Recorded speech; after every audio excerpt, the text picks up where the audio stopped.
Just prior to roll call, I just wanted to make a brief announcement. We have new technology, as you can see, with microphones.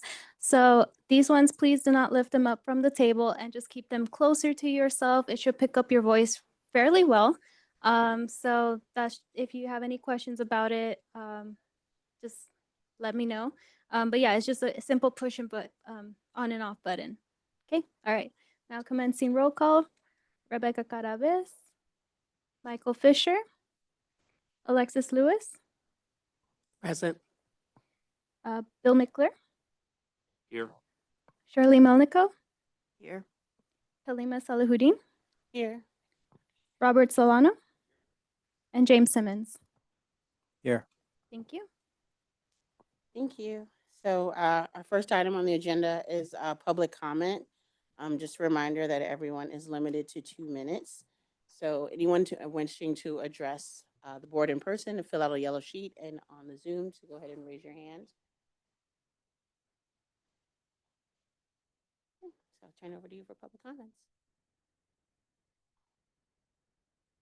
Okay, public comments.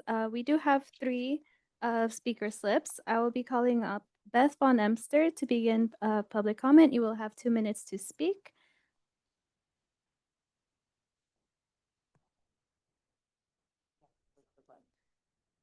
Yes, so you just have to press the button on and off and just keep it close to you. It should pick up the voice fairly well.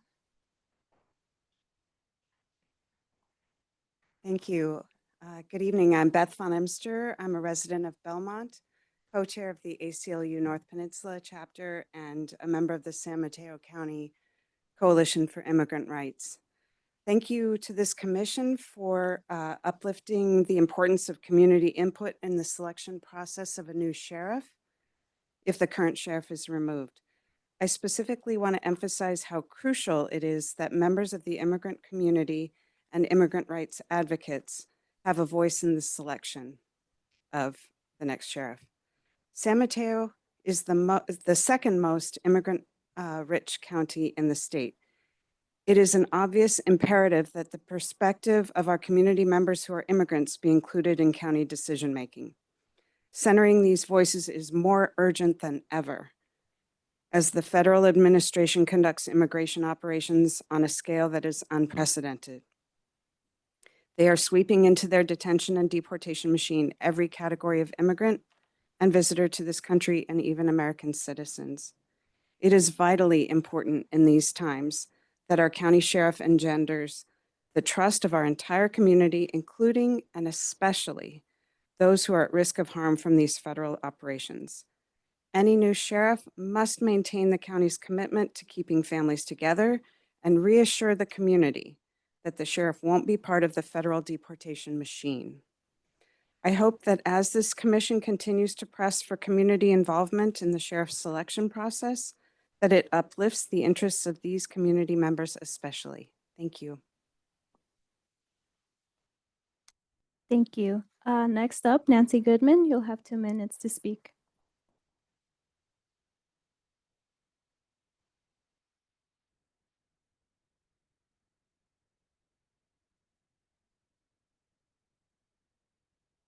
Okay, so thank you. I'm Nancy Goodman. I live in Redwood City. I'm with Fix in San Mateo County. And I wanted to thank you for recommending at your last meeting a permanent inspector general to be appointed by the Board of Supervisors. I hope that the board receives and adopts this recommendation. We do need a permanent IG, I'll call it, not just hire someone ad hoc when there is an emergency or a crisis. A permanent IG can be proactive, not reactive, prevent problems before they get to this stage of crisis. The deputies and other staff and employees would have a safe and confidential place and a relationship built with an inspector general if there were someone ongoing and permanent. They would already know the landscape, they know the players. The deputies and the broader community, they all need a confidential place to make complaints that's independent of the sheriff's office. Right now, the only place to complain is the sheriff's office, and we have heard that that is not adequate. And finally, you're going to get a little invitation to Summer in the Park, June 22nd. There will be really good food. Twin Pines Park, thank you, in Belmont at 2 o'clock. It's a Sunday, June 22nd. Thank you for all that you do.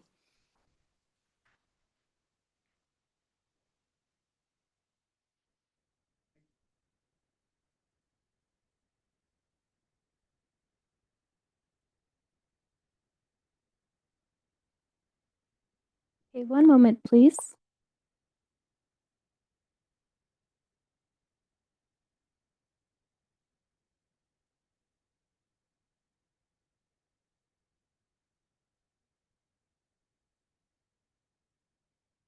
Okay, thank you. I'd like to call in Deacon Lauren McCombs to the podium. You'll have 2 minutes to speak.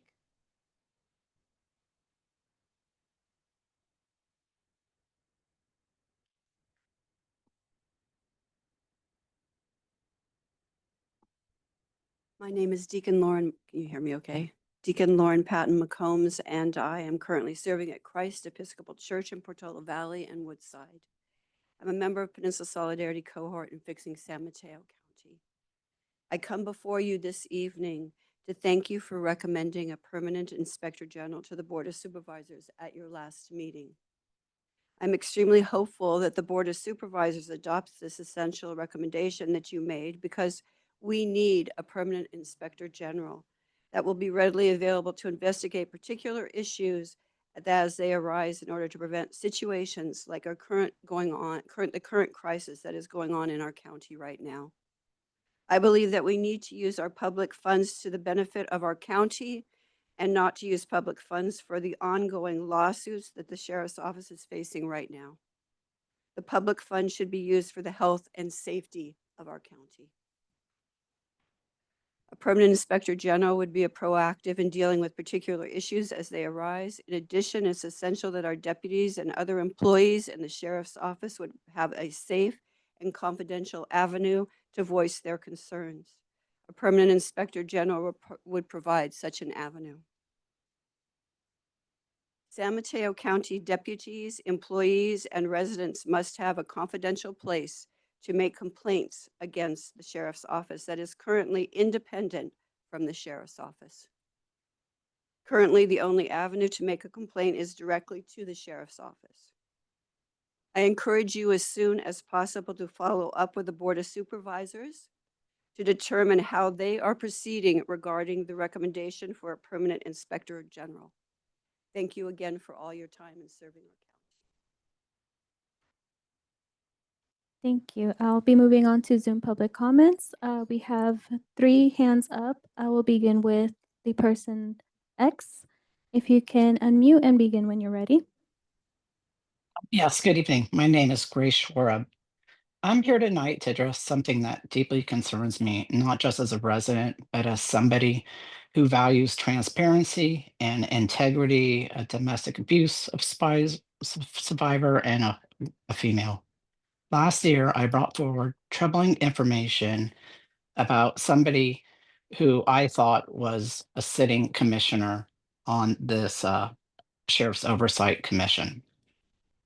There was an Instagram page, I believe, by this individual that mocked domestic violence, individuals with disabilities, the house, unhoused, and lots of other really violent, disgusting comments. I took this issue to my supervisor in the county attorney's office. In January, I was informed by the county attorney's office that this individual voluntarily stepped off of this commission, and I was satisfied with that resolution. But at your April meeting, a different reason was publicly given for his departure. I won't go into the specifics tonight, but I'll say this. After thinking about all the ways that there could be a misunderstanding, I don't see it. To me, this was a blatant lie. It was demeaning to me, disrespectful of me, and I am deeply troubled by the chairwoman of this council to blatantly lie to protect somebody that I believe is extremely a vile person. The public deserves honesty, so I'm asking this body to do the right thing tonight and tell the truth. Tell the facts as they are, not as you want to pretend they are. Thank you. Thank you. Next person or public comment will be Sarah Lee. You may begin when you're ready. Thank you. Good evening, everybody. My name is Sarah Lee.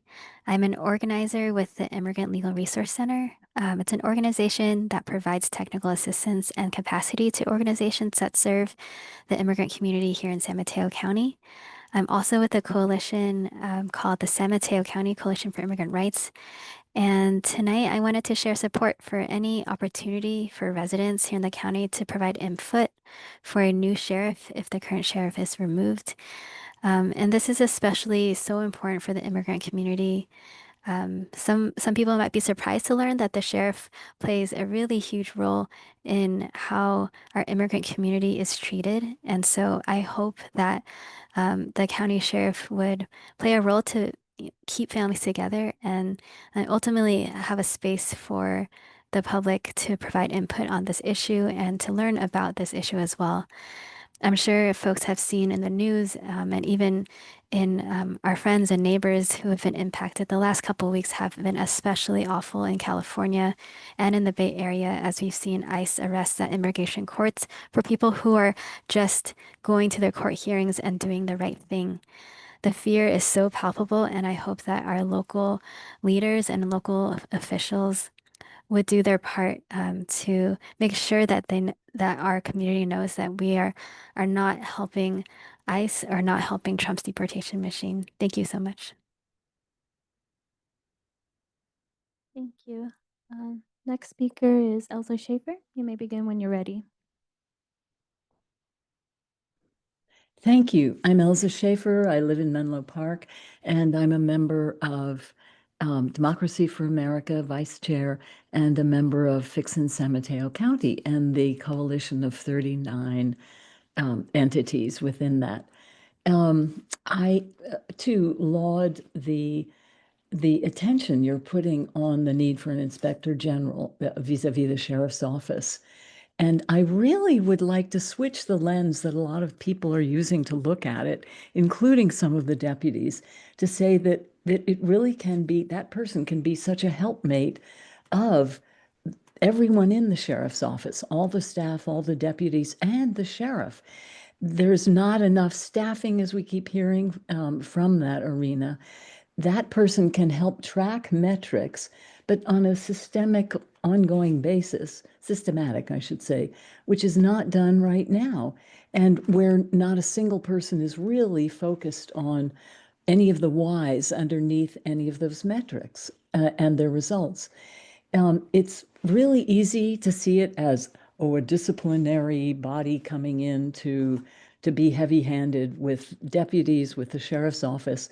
But I'd love to have you talk to the former police chief of Palo Alto and of San Mateo, of Menlo Park, Bob Johnson, and whose history comes from LA, which is the world's largest police force, 1,000 policemen, and hear what he has found. He who now is the sheriff of our neighboring county, San Mateo, Santa Clara County. I think talking with him and using some hours from the contract, if they still exist, that the county has with NACOL, which is the body that's most expert in oversight vis-a-vis sheriff's office. It should be fascinating. Thank you. Thank you. And we have one more hand raised. Noble Truth Seeker, you may begin when you're ready. I also want to laud the commission for pushing for an inspector general, and I want to reiterate, I think that person's going to be sandbagged and overloaded because there's so many things going on in the county. And my impression is that an inspector general focuses on legal issues that lead to indictments and convictions. And I'd like to encourage that either that person hires someone that works under them, or that you appoint also an ombudsman whose job is more to be for mediation and for civil, non-criminal, if you will, and non-legal resolution of issues that are brought, that can be brought confidentially by sheriffs and by citizens. I think there's just a huge backlog of issues, and they're not all about things ending up in the court. And I think if you can resolve these issues before they become court what's the word? Heading to court, that's a plus for everybody. So I hope that the person who gets hired will seriously consider hiring a second person. Think of them as not a victim's advocate, but a citizens and sheriff's advocate who's there to try to help mediate, who's about nonviolent communication, mediation, and other, what do I want to say, calm conversations to try to resolve issues. Thank you again for all that you're doing. I know what your work is really hard, and you're all angelic, even if you're in human form. Thank you. Thank you. That concludes public comment. Thank you so much. If there's no changes, can I get a motion to approve the agenda? So moved. Second. All those in favor say aye. Aye. Okay, thank you. I'm going to move on to, unless there's any changes, a motion to approve the minutes from our April 2nd meeting.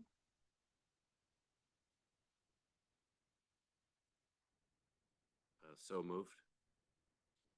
Thank you. Ready? All those in favor? Aye. Your picture. Okay, so I'm moving on for our first presentation.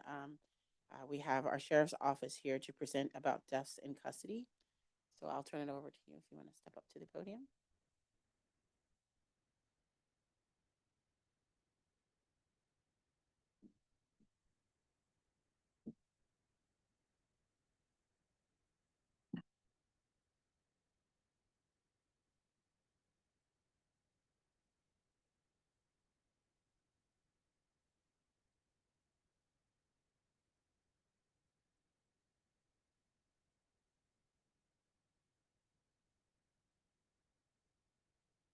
All right, good evening, members of the commission.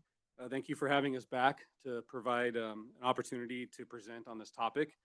I want to start off, my name is John Sebring. I'm the current administrative lieutenant for the sheriff's office at the Maple Street Correctional Center, and I'm also the office's PREA coordinator, which is the Prison Rape Elimination Act.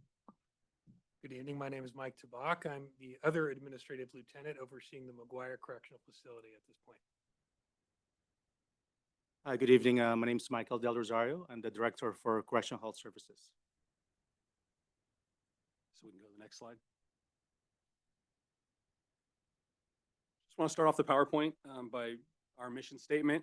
And I just want to emphasize that, obviously the mission statement applies to the community that we serve, and that includes our incarcerated population wholeheartedly. And that's what we're here to talk about tonight. Next slide. I've got the portion of the PowerPoint that can be a little bit dry, so hopefully you can bear with me and I can keep you engaged in it, but I'll be going over a lot of statutes. So there's several requirements, that we have at the state level and federally. And I'm going to start off by talking about the Board of State and Community Corrections that we know it as the BSCC. The BSCC is an appointed governing body at the state level. They oversee grant programs, facility inspections, corrections training, law compliance, and now in custody death review, which we're going to talk about some more. Senate Bill 519 was passed October 4th, 2023, and it went into effect July 1st of 2024. This established the in custody death review board or team, if you will, within the BSCC. It expanded their role in these incidents. They review all investigations, make recommendations, they follow up if necessary, and they make information public in efforts of transparency. What this brought forward was Title 15, subsection 1046, became amended and expanded. You'll see a couple forms. I thought they would show up bigger, so my apologies. But lower left on the gray box, that's the BCIA 713 form that we have submitted to DOJ as long as I can remember, whenever there was the sad incident of a death in custody. With the expansion of with Senate Bill 519, we now submit that form also to the BSCC via their web portal. Both documents are submitted electronically, the one to the DOJ, but the web portal, specifically BSCC, it's very user-friendly. It's actually a great tool so far. Like I said, very user-friendly, cop-proof, if you will. So that has been actually a much better way for us to communicate these Next slide. Continuing with the requirements, we also have to conduct an initial review and complete a written report within 30 days. This is called the initial death review report. And we, again, submit a copy of that initial death review to the BSCC within 60 days of completing it. If you look on the right of the gray box, that's what the online submission looks like for the 60-day report. Much the same as the 10-day. Again, very easy to use. I included the link, the hyperlink in there because I encourage everybody in here to take a look at that hyperlink. The BSCC created a great guide for us. I've referred to it many times just in my learning as I've been assigned back to corrections. And I've also provided that link with people for their own information and education. It's a great slide to use. Next slide. So talking more about Title 15, Section 1046 and our requirements there. This refers to the death in custodies. And I'm not going to read this verbatim, but again, it's on the facility administrator to develop a written policy and procedures to comply with the death in custody requirements, Government Code Section 12525. And you'll notice as a lot of these sections that I refer to throughout this presentation, they all kind of say the same thing. They all feed off of each other, and they direct us in the path that we need to follow to meet these requirements. And the facility administrator is responsible for making sure the report, again, is submitted within 10 days. And that's a copy within the initial report within 10 days. This is a copy of our initial in custody death information sheet that we created at the sheriff's office with the new legislation. It's a 4-page document, and it's a data hub, if you will, just for all this initial information that's gathered with the death in custody. This is the report that's submitted to the BSCC that we have to do within 30 days. That has to be submitted within 60. That's what the face page of ours looks like. It's a 4-page document. Subsection B of that, the facility administrator in cooperation with the health administrator. So it's a collaborative effort that we have. We have a death in custody review, and we were doing this before. And Mike's going to talk a little bit more about that. Sure, thank you. So, prior to all this statutes being passed, for the jails, for the last few years, actually, we do have a death review process. So anytime we have an unfortunate event where someone dies, we pull a group of, leadership, sheriff's office, our teams, correctional health, and involved, clinical staff that was involved in the case. We involve actual, outside doctors, if it's a medical case, doctors that are not involved in the care of the patient that died, just to see if we could, figure out things that we could do to improve upon our case. It's a mortality death review. We do a psychological autopsy, look at the patient's history, medical history, psychiatric history, just to see where we could improve and prevent deaths in the future. So that's something we've been doing for a lot of years, just to make sure that we are able to prevent future death in our facility. And again, the deaths, per the statute, they'll be reviewed to determine the appropriateness of clinical care, whether changes to policies and procedures or practices are warranted, and to identify issues that require further study. And that's all part of that statute. And again, that's something that we did before the mandate, but I got to be a part of for the most recent tragedy. Next slide. And this is just continuing with 1046. I'm not going to read it verbatim, but again, these data points are included within our initial report. So as you review those are all in there, and those are what we are required to report. Next slide. So with these updates and statutes, we're constantly taking a look at our Lexipol policies and procedures, seeing if there's any updates we need to make. Also, our partners, the governing body at BSCC, they will reach out to us and say, hey, this went into effect in January. Have you guys updated your policy yet? And that's actually part of our inspections. So we definitely make sure that's done before they come out and inspect us. Our corrections manual, section 515, it discusses the in-custody deaths and outlines our response. And the first line in there is, it's the policy of the office to follow state guidelines regarding and reporting of in-custody deaths. And again, 515.5 goes into the death review, which we just discussed. And so they, they feed off of each other, and our policy reflects what the mandate is. And we updated the policy as recent as I believe it was mid 2024 to reflect the changes in the regulations. And on the right-hand side of the screen is just on our website. That's where you can access our policies and procedures. The updated version is on our website. Next slide, please. So another statute that's relevant to this is Assembly Bill 2761 that discusses the websites and what we need to make public.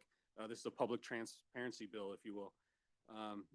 This bill was introduced during the 2021-2022 regular session, and it went into effect January 1st, 2023. Requires publication of certain statistics on our official website. And California Penal Code Section 10,008 also discusses this. So again, the different statutes, they all correlate with each other. It says that we have to post to public view within 10 days of the date of the death.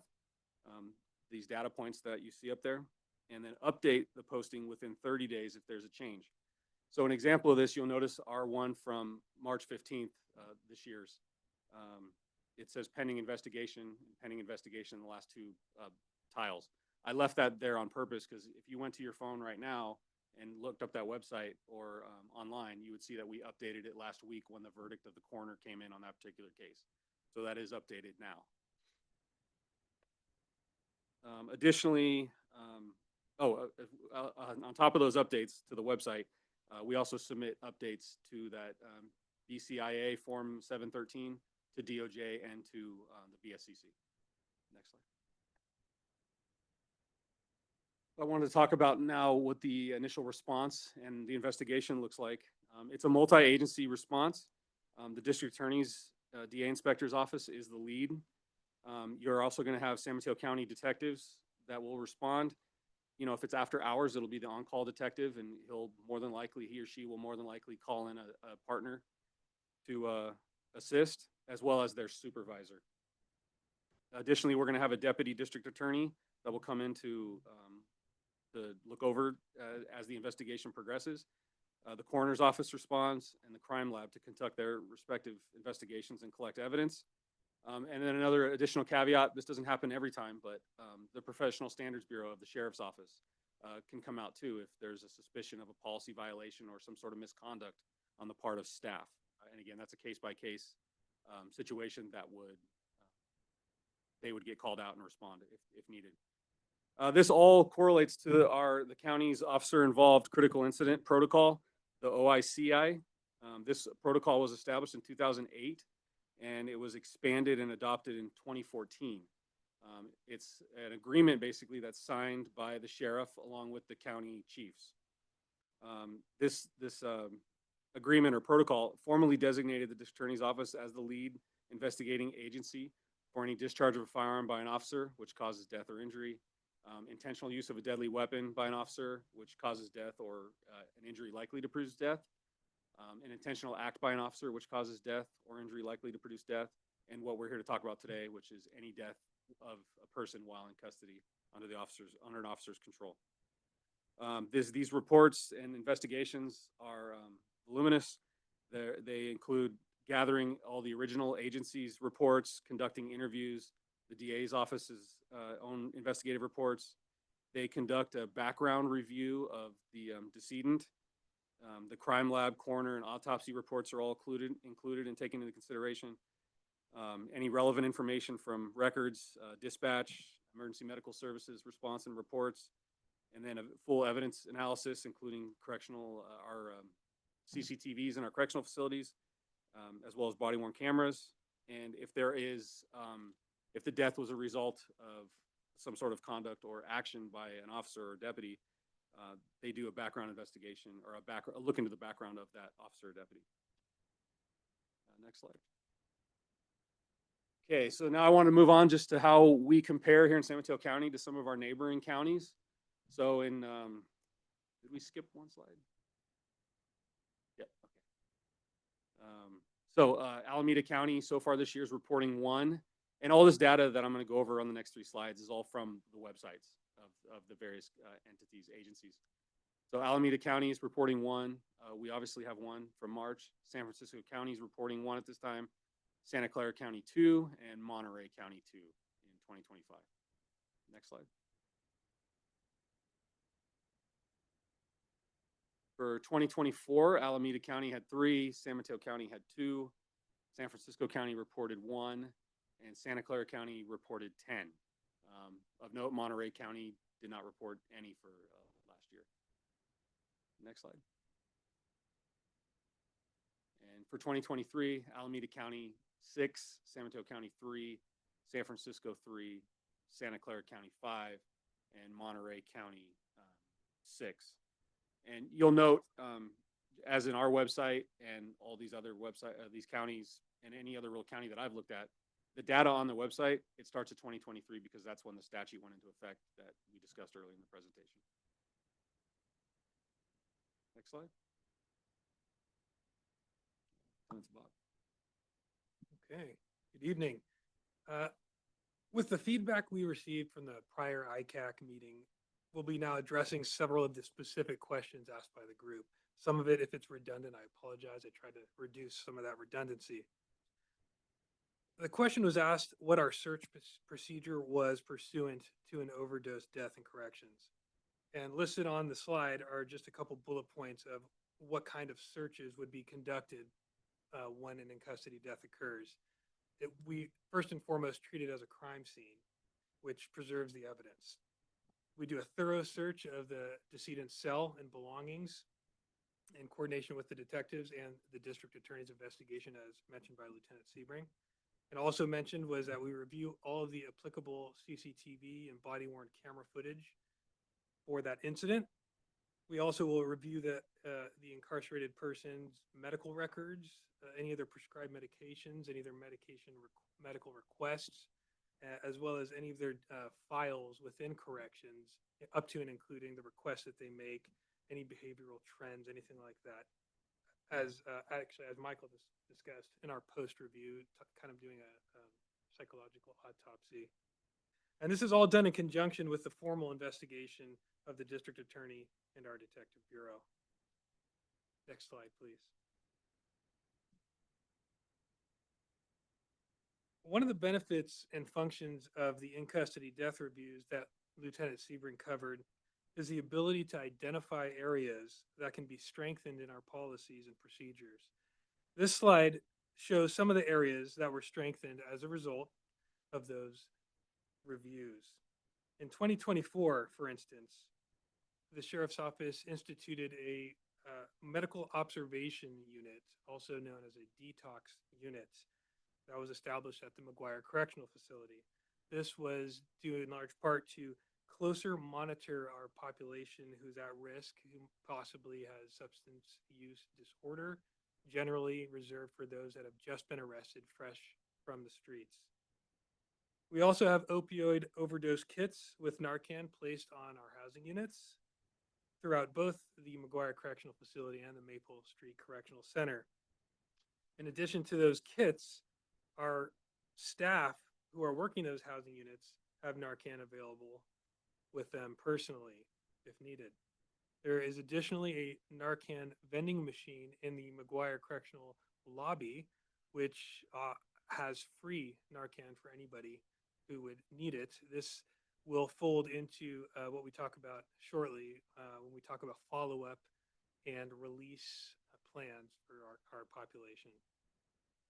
And a good point here to mention, in 2024, we had 10 of our incarcerated people who were saved from overdose in 2024. And that was due in large part to the availability of that Narcan, the training our staff receive, and the quick response of our medical personnel. And if I could ask the Director of Correctional Health, Mike Del Rosario, to elaborate a little bit on that. And Mike, if you could, can you move the microphone a little closer to you? Sure.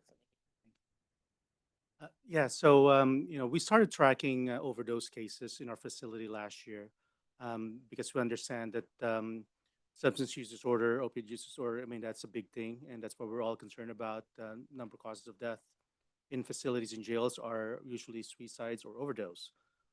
So these 10 cases that we saved, like as the lieutenant mentioned, it's in large part to the quick reaction and notice that our deputies, since we've trained them, they're trained in recognizing emergencies. We could see them and act on their medical condition a lot sooner. And some of these cases, we have to perform CPR. Of course, you don't hear that. We only hear about the bad outcomes. That's what makes the news. I just want to highlight the work that's being done by our staff, all our staff, in terms of trying to save someone from overdosing. And some would require Narcan doses, giving them up to like 6 doses just to revive them. Doing CPR on a few of them just to make sure that they survive. And we did. I mean, that's so a good thing that we really want to highlight from the cases that we had last year. We've saved 10 people, and this year so far we've saved one that we had to even do CPR and Narcan and prevent that death. Yes, and this, of course, is not to take away from the tragedy of those that we were not able to save, but we'd be remiss if we didn't highlight the excellent work that our correctional officers and deputies and our medical staff partake in on a day-to-day basis. Next slide, please. This slide highlights average staffing ranges in corrections, the average population of incarcerated people, and the ratios that result. So there's a lot of numbers on this. So I'll start on the left side under IP, or for incarcerated person population. We started by breaking down current year to date through March of 2025. And you'll see it's broken down by facility. So for McGuire Correctional, on any daily basis, we'll have a range of 463 to 486 incarcerated people in that facility. Likewise, at the Maple Street Correctional Center, the numbers are 445 to 480. If we look back a little further for our previous years for the annual averages, for some context, in 2023, the average for the McGuire Correctional Facility is listed there at 462, and from Maple Street, it's at 579. For 2024, McGuire Correctional was at 450, and Maple Street Correctional was at 532. Those were the averages for the population for the year, which directly affects the center column, their ratios of staff to incarcerated population. For McGuire Correctional, on a daily basis, our staffing will range from 28 staff members to 35 staff members. There's an ebb and flow to that depending on conditions, which creates a ratio range of 1 staff member to 13 incarcerated people, all the way to 1 staff member to 17 incarcerated people, depending on the day. And for Maple Street Correctional, I broke down the numbers in a similar fashion. There's a range of 17 staff members to 25 staff members on a daily basis assigned at that facility, which creates a ratio range of 1 staff member to 17 inmates, all the way to 1 staff member for every 28 inmates. And important to mention, the Maple Street Correctional Center was designed and constructed to have 1 officer or deputy on a housing unit, except for one of our housing units, which is a behavioral health unit, versus the McGuire Correctional Facility, which is modeled to have 2 staff members on our housing units, which affects directly the ratio of staff to incarcerated population range for those facilities. Worthy of mentioning also, each team in the jail has 1 watch commander or lieutenant assigned, 3 sergeants at McGuire Correctional Facility, and 2 sergeants at the Maple Street Correctional Center. Next slide, please. At the last ICAC meeting, the question was posed, does the Sheriff's Office staffing in corrections conform to the Bureau of State and Community Corrections? So based on the language on the screen, which is taken directly from the California Code of Regulations, Title 15, Section 1027, the Sheriff's Office is in compliance.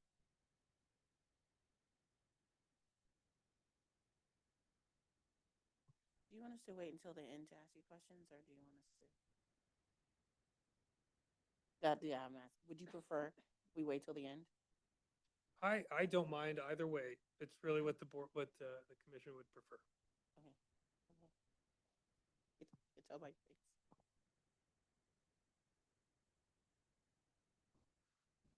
First, I want to thank you two lieutenants for in your position. Oh, sometimes with limited resources, you have to do your best, and I understand that, and I thank you, all three of you, for doing that. Question I have is, the Bureau of Justice Standards talks about a ratio to 1 to 4, and isn't there some instances where you have like 1 to 60, 1 to 80 relative to span of control? Are you referring directly to pod staffing on a housing unit?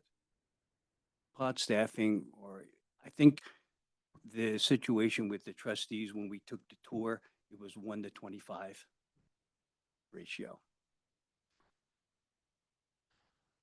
The research conducted for this particular question from Title 15, I did not locate that ratio. It doesn't mean it doesn't exist, just means I did not locate it. I can respond to that in the future if you like. I will say that with our current staffing, on the prior slide, I don't know if you'd like to go back, those are the ratios we currently have with our current staffing. It's not broken down by assignment, for instance. Our intake area has 3 to 4 staff members assigned versus our housing units, which depending on the facility is 1 or 2. I'm going to go into a little bit more detail on that on a future slide that might answer some of this. I can help you. Do you think, I mean, unless it's a question, let's let them give us information. I was going to follow up on his response. Okay, but I mean, I think if you're telling him an answer, I would prefer to just have questions, if that's okay. I don't have to say anything. I mean, I would like to, know just one question. Do you think you have sufficient amount of personnel to help you to be effective in the facility? In both facilities? Do you think you have the sufficient amount of personnel assigned and trained? Just a generalized question. Excellent question. I'm not going to resort to political speak, but there has to be some clarification on my answer. The sheriff's office has gone through an incredible hiring phase over this past year, so we are working toward getting to what we would consider an acceptable staffing level. Currently, there's some to be desired. We are struggling. That is not a mystery. We are relying on overtime. We are taxing our staff that are getting mandatory to work that overtime in order to staff our teams efficiently. That is not sustainable, but that's where we're at. And hopefully in the future, with this staffing effort that we've partaken in, it's been a Herculean effort by our Professional Standards Bureau. Hopefully, I hesitate to give you a date, but I hope by the end of the year, we're going to be in a much better position. How can we help you here as a committee in order to obtain that level of staffing that you feel comfortable with? How can we? I'm a longtime listener, first time caller today, so I don't know if I'm qualified to answer. I would have to defer to. Well, let's bring the undersheriff up. I would front have to then. defer to. Let's the bring him. executives. Let's bring him to the podium. Well, hold on, before you come up, because I want them to, so we have questions pertaining to a slide, that's our clarifying question, yes. I think we can get into more of this discussion after we go through all of the presentation, if that's okay with you. That's fine. Okay, great. So we'll hold on you for 1 second. I know you can stay there, but we'll just hold on you. Yeah, so any more clarifying questions on anything that's on the slide? Sorry, on this slide, so if I understand it, the ratios that are up here are for all of the officers in the facility, including intake. So this isn't the ratio for the housed population. It includes it all. It's all connected. So But it there is would a be total. fewer staff for the housing population, for the people who are actually monitoring and watching the people in the housing population. Yes, and if you would, if the commission would like a further breakdown of that in the future, we can absolutely provide that. Thanks. Is it possible just after you go back and take a look at this to give us what an ideal ratio would be? I think with the help of the executive team, Yeah. we can absolutely do that. Any other clarifying questions on this slide? No? Thank you so much. Okay, go ahead. Okay, I think we can go to the next slide, please. Actually, there you go. Yeah. Back on track. At the last ICAC meeting, a request was made for information on staffing patterns within the Corrections Division. The request was to provide the number of staff present at the beginning of the incarceration process versus later on the jail housing units. For instance, in the left-hand column, you'll see that, as I previously mentioned, in our intake area, we will have generally 3 to 4 sworn line staff assigned. We have one sergeant who oversees our intake area, and then we have one intake nurse who is assigned to that area. And then, of course, we have one forensic mental health. That's what FMH stands for, forensic mental health staff available upon request. And then the pod staffing below that, we have 1 to 2 sworn staff assigned to our housing units, as I previously mentioned. In addition to that, we also have rovers that are assigned to each team, anywhere between 1 and 4 rovers who are flexible in their duties and where they work. They respond to wherever the need is within the facility. For the housing portion of our facilities, we have another sergeant assigned and available.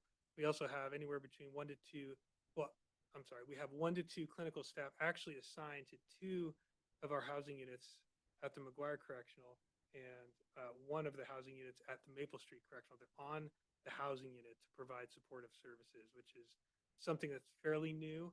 It used to be just 1 of our housing units had that resource.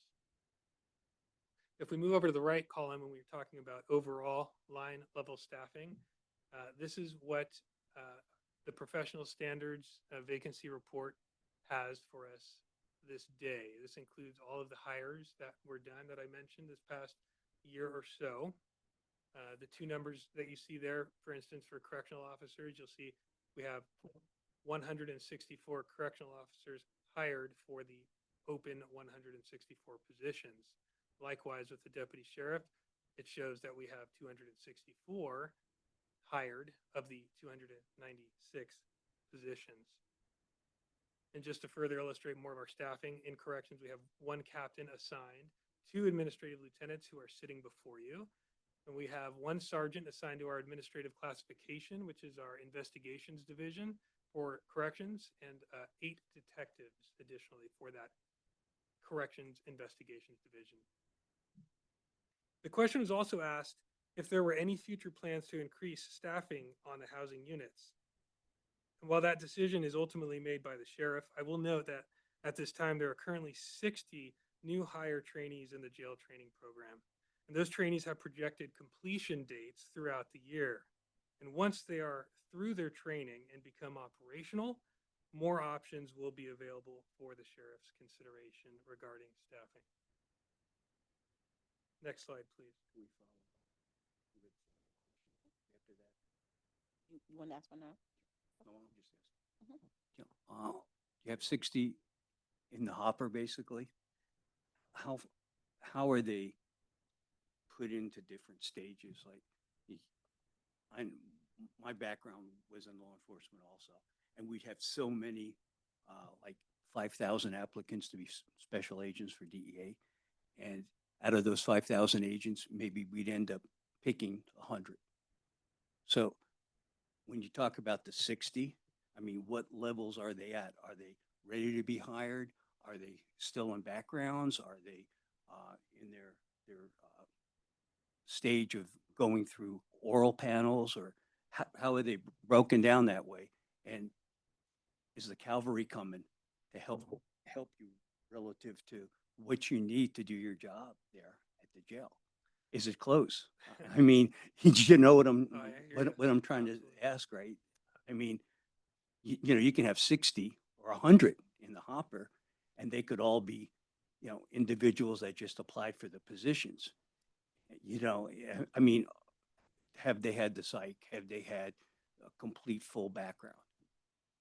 You know what I'm saying? Of course, and if I'll try to address Thank both you. those points. The 60 that I mentioned have already passed all hiring. They are currently in the training program with a uniform, working alongside a training officer to inevitably and hopefully pass their training and become operational in a solo correctional officers or deputies, depending on their rank. And then what your next question was, is the cavalry coming? That is part of the cavalry. That is part of the cavalry, those 60. So yeah, I would say a reserved yes. They're at all various stages of the field training, or jail training program. Right. I mean, unless you have a question, we're just gonna let them keep going. So do you have a question? I was going to follow up on what he had to say. Is it, I mean, just as long as it's a question. Do you have? Okay. Question is, Mhm. the 164 correctional officers and the 296, is that sufficient staffing for you guys, or do you need more? That is a question better suited for the executive team and the unions to answer at that point. That's an agreement I understand is made between We have the those undersheriff. entities. Yeah. Undersheriff, do you think these are sufficient numbers in order to be effective, or should we put another 100? So thank you for the question. So correctional officers, you see 164. So you have a number in front and a number in back of the on the other side of the slash of the backslash there. You'll see for correction officers, we're fully staffed. So what Lieutenant Tabak was speaking to was the training piece of our strategy to have sufficient staffing. So like you know, and for everyone else, when we hire folks, there's a lot of training that's required. There's a lot that's necessary just to get them into the door, into a position where they're hired. So one of the advantages that we have in the sheriff's office is people get their training in corrections. We have a very good staff. I would say robust, but that's my thought, my perspective. We have a very robust jail training program, the JTO, and people get moved from phase to phase to phase. And there's a lot. There's a lot of good work being done, and there's a big the word lift is used a lot. There's a big lift on behalf of the people that train, because if Mike is in training, you don't mind me using you, Mike. If Mike is in training and I'm there, or if he's training me, all right, we go from assignment to assignment to assignment, the intake, control, the different pods, the rover, and I have to successfully complete all that, and I get daily reviews, and all of that. So once I clear that, I'm probably fairly confident and competent to handle that assignment, but my training has to continue and I have to get through the whole program. In addition to that program, there's a core academy, a 4-week academy for corrections officers.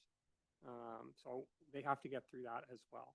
So part of the strategy, in my experience in the profession, is that you cannot wait till you get to the point where you don't have enough people and say we have to hire 40, 50, 60 people.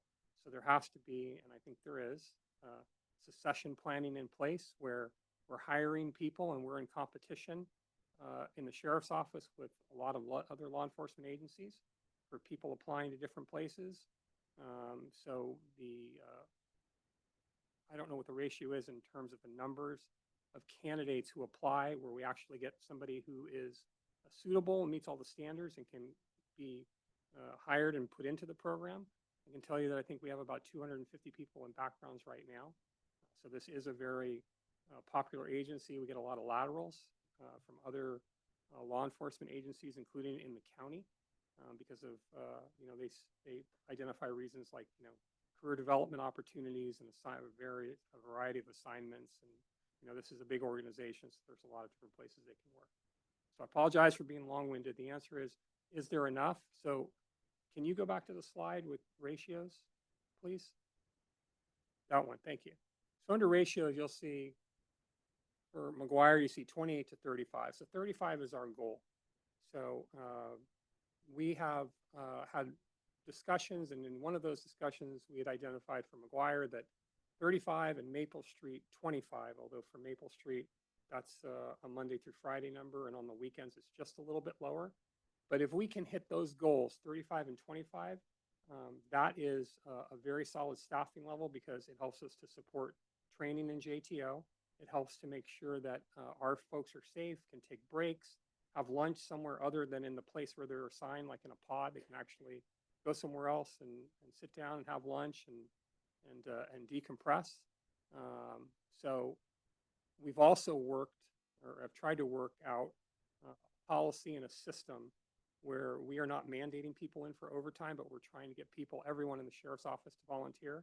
And the majority of our folks are. I'm so sorry, their Zoom folks are saying they can't hear you. If you just Oh. want to just. Sorry. Okay. Thank you. Those are our goals. Those are the numbers we're trying to reach, because then we have support for our training program people that are working. We have opportunities for people to take breaks.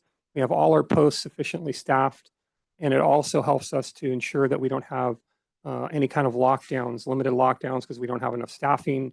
Things like we talked about at the last meeting, religious services, being able to get people to where they need to go within the facility for all kinds of things, whether it's medical services or what have you. So those are the goals that we're after. The last piece I'll say in terms of the staffing and the overtime, we're trying to be very thoughtful about that. Our technology folks have been working on a program to track all the overtime that people work, so that the burden is not on just a small group of people in the sheriff's office, but that everybody steps forward to take a small piece of it, lessening the burden for everyone else. So you're saying that everyone that's working in any type of jail, both jail facilities, are fully trained and qualified? Like they've been through the FTO program, Field Training Officer program, and they can work the jail facility and not be in a training mode relative to having not completed all their training? No, I'm not saying that. I wasn't. Let me try to be more clear about that. So the number that Lieutenant Tabak gave, we have people that are in the JTO program, but they complete their training in different phases, right? And so they might be on intake, control, and they'll get signed off on that. So they are trained, competent to do that. And there are times when we don't. So you have correctional officers and deputies that are working the jail facility that aren't fully trained and qualified? Is that what you're saying? I'm not saying that. Well, then what are you saying? I'm saying that there are people in the JTO program who have to go from beginning to end. And as they finish pieces of it, they'll get signed off on different positions. I'll throw that over to the lieutenants, maybe, or Lieutenant Tabak runs our JTO, was one of our JTO lieutenants. So maybe you can speak better to clarify that for us. Thank you, sir. I'd be happy to. To your question directly, to support our staffing efforts to get to safe staffing levels on a shift, we will utilize a person who has not completed the entire training program, but has completed certain key areas. They've been signed off, let's say, on intake. So now, if the need arises, they can work a shift in intake to support the staffing, thereby pausing their training for that shift.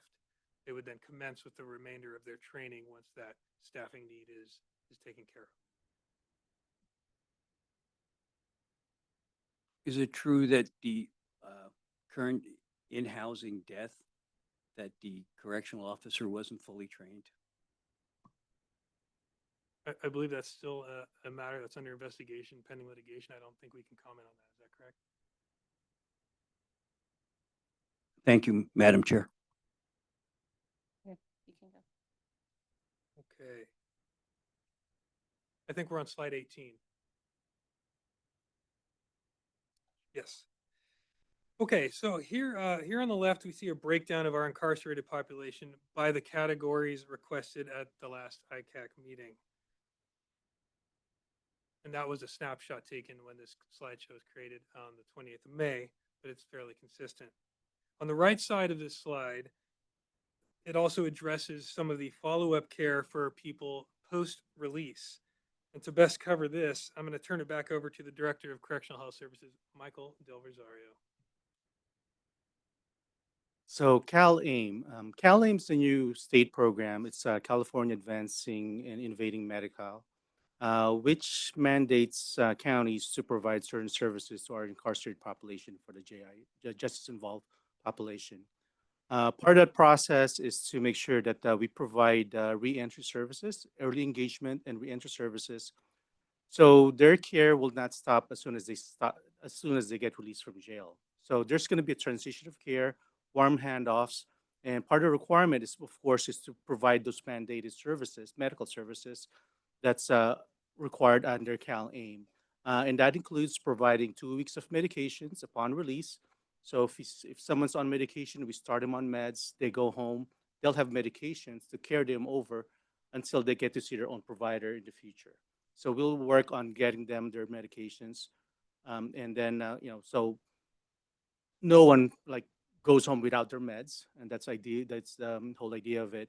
And, especially essential medications, antipsychotic medications, mental health medications, treatment for substance use disorder. Those are essential medications. But we want to make sure that our patients will go home with them, with that.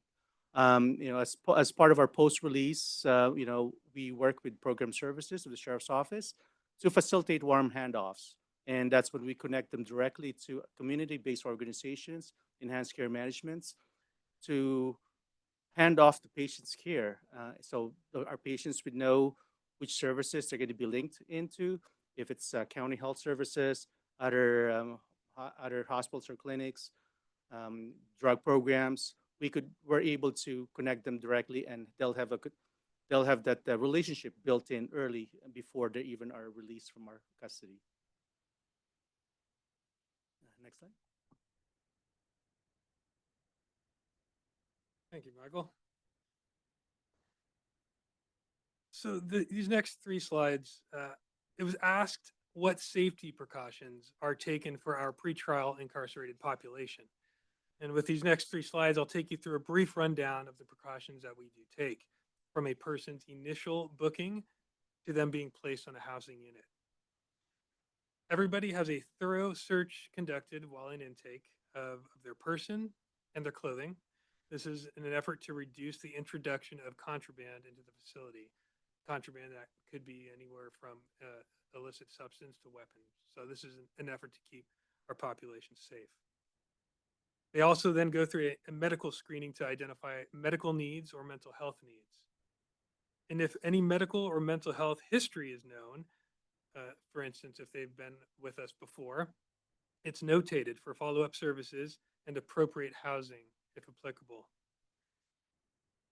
We then make sure they have appropriate placement in our intake holding cells while they await housing on a housing unit, or maybe perhaps they might bail out. So they're going to be in intake. We make sure they're safely placed in an intake holding cell. This is dependent on their charges, staff observations of their behavior, and anything else that might come up at the time. We then have a classification interview. We talked about our investigative unit and administrative classification. One of our administrative classification detectives will speak with the person to dig a little deeper into their history, and this is to help better determine how to better and appropriately house this person in as safe environment as possible. One example would be if they are affiliated with one particular street gang, we're not going to house them with the opposing street gang. That's a very simple illustration. One of the measures we take is a full body scan. This is to reduce that introduction of contraband in the facility. Much like the clothing search, this is a secondary measure to ensure that nothing is taken into our general population. If you'll move to the next slide, you'll see a couple examples of the body scanners that we currently utilize. On the left, we have our newest scanner that we just placed in our McGuire Correctional Facility. McGuire Correctional being the facility that does, at this point, 100% of our bookings, our new intakes. So we have our newest scanner there. It's the Tech 84. It's brand new and state of the art. We have 2 scanners at our Maple Street Correctional Center, and that is on the right, our Lenev scanners. And you might ask why we have scanners at a facility where we don't do intake, but we utilize our scanners quite often when we have to do targeted searches or an emergency arises and we have to make sure somebody doesn't have a weapon hidden. We'll take them from the housing unit and we'll put them through a scanner just to make sure that it's not something that can affect the safety of our population. If you'll move to the next slide, please. Continuing, once they're out of intake and placed on one of our housing units, our pod staff do regular safety and security checks to make sure that nobody is in distress. We also have medical and mental health services available for current or emerging needs. If needed, we have safety cells available, which, if anyone's not familiar, this is a room with padded walls in case somebody is a danger to themselves. It's something that we use sparingly, but it's something that would assure that they had nothing to hurt themselves with. We also have an inpatient psychiatric housing should one of our incarcerated people qualify under the 5150 statute to be housed there. And that housing unit is our acute stabilization unit, which has on-site medical and mental health support. We have controlled and monitored recreation and out of cell time. Anything that is done on the pod is controlled and monitored by the pod staff. And this is not for officiousness, but to ensure that nothing is done that could jeopardize the safety of our population. The majority of our mail for our incarcerated population now is scanned at a off-site facility and delivered digitally for our population to read on tablet system. This was done in an effort to reduce the contraband that inevitably is snuck in through the mail. However, we do still have some physical mail that comes to our facilities in the form of books, magazines, legal mail, and all of that mail is inspected by a drug-certified canine prior to delivery. And if no issues are noted, then that mail is delivered to the recipient. That canine is also available for targeted searching of our housing units, again, to reduce the contraband that would jeopardize the safety of our population. Next slide, please. We were asked if there is currently a practice in place for when a person in our custody receives an unfavorable outcome while in court. So currently, if a negative outcome is known to our court deputies, we have bailiffs and we have deputies that also move people in court from place to place. So there's many deputies there. So if that outcome is known to the court deputies, that court deputy will contact jail staff.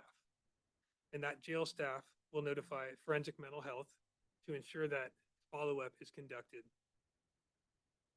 That jail staff also will monitor the incarcerated person closely for any behavioral changes or anything of note, and they make sure to communicate that to forensic mental health as needed.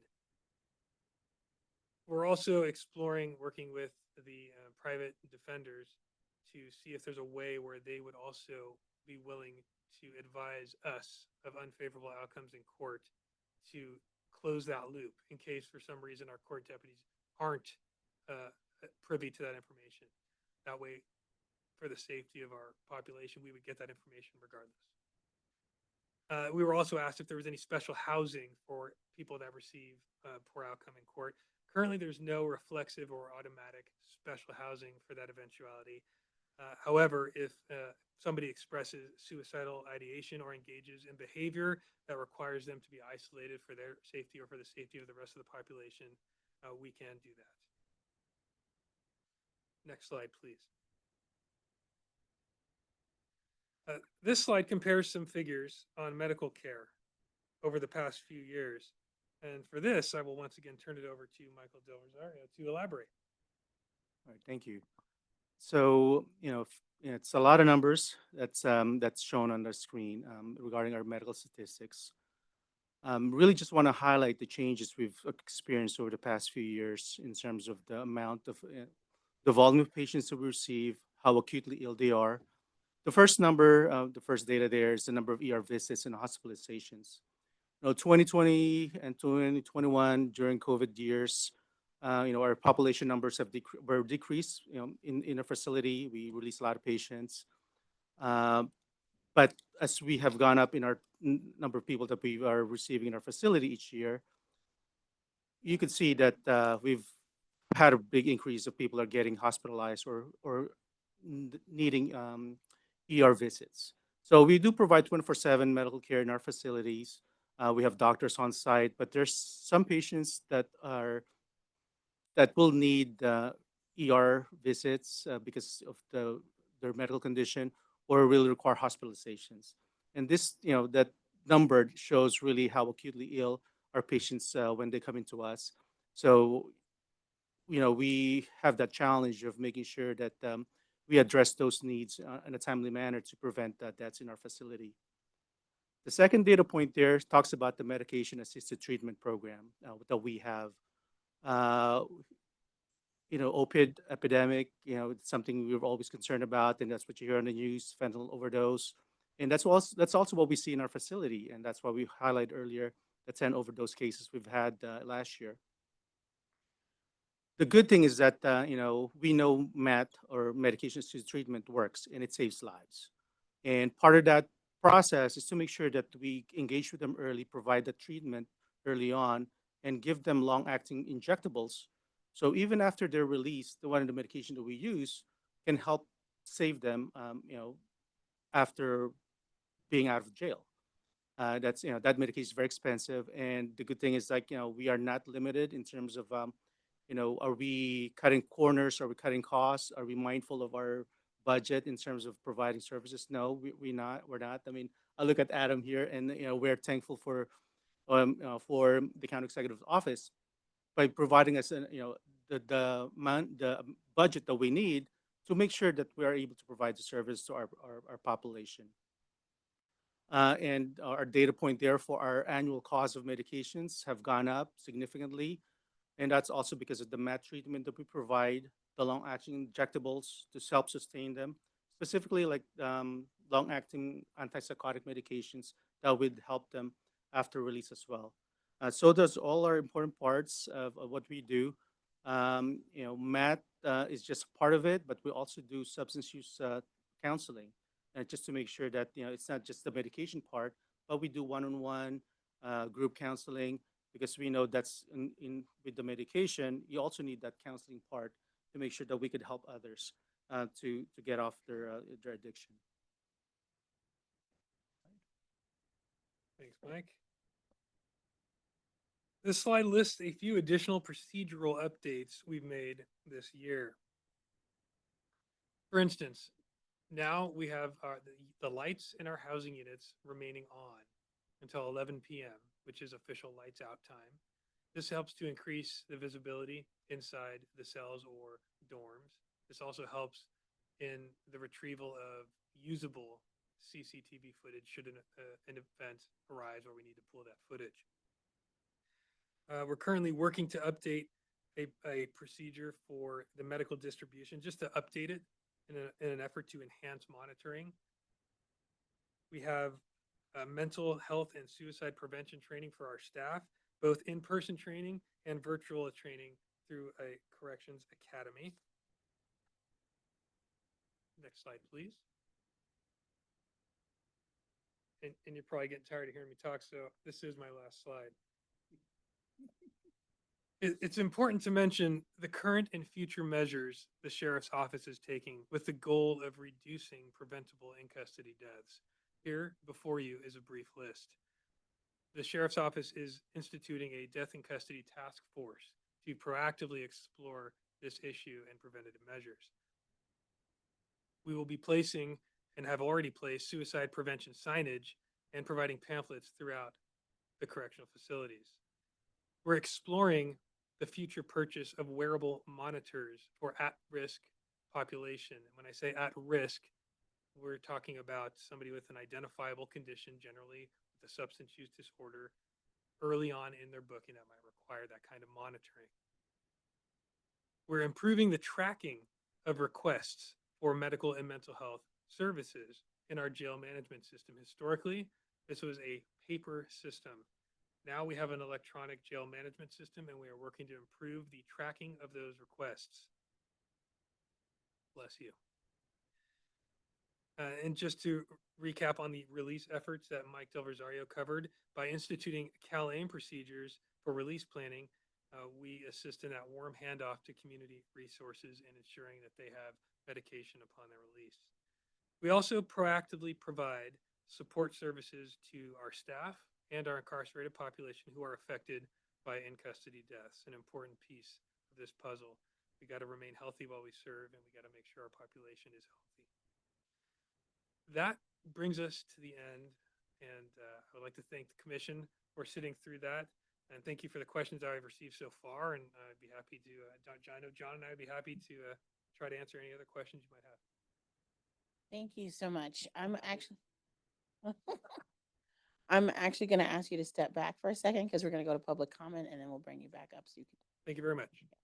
Oh, hold on 1 second. Sorry. Did you want to hear what the public has to say so you could address everything, or do you want to? If you want to go now, go ahead. That's fine. Well, I just had some questions, and one was on SB 519, where they've this in custody death review board. You said that it started in 1023, and so since then we've had 5 deaths. My question to you is, have they actually reviewed those deaths and given you a report so that you can make policy changes? I mean, what happens? You send off the information to the state, then what happens? So it passed on October 4th of 2023. It actually went into effect July 1st of 2024 as the BSCC expanded their role. So I'm not aware of any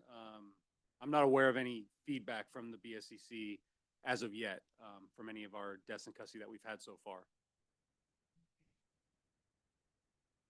And then another question is for Michael, really.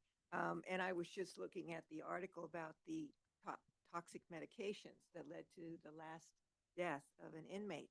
And again, it's methadone and, God, I'm going to totally destroy these, amitriptyline and gabapentin. And so, you know, I just Googled them, and they say that you really shouldn't be using these 3 together because it ends in death. So my question is, have you made any policy changes when somebody's on methadone with what other drugs that are actually administered to the inmate? Without really answering your question, that reflects that patient that you're referring to. In general, all patients that are receiving treatment are under a medical care by either our medical director, our doctor, or our psychiatrist. They oversee all our treatment. So meds are prescribed based on medical condition. And if it's ordered by a doctor, it also gets reviewed by a pharmacist to make sure there's no contraindications to medications or drug interactions that would cause a possible harm to a patient. So that's the general practice. I just can't comment on this particular case regarding the combination of the medications that was found in their system.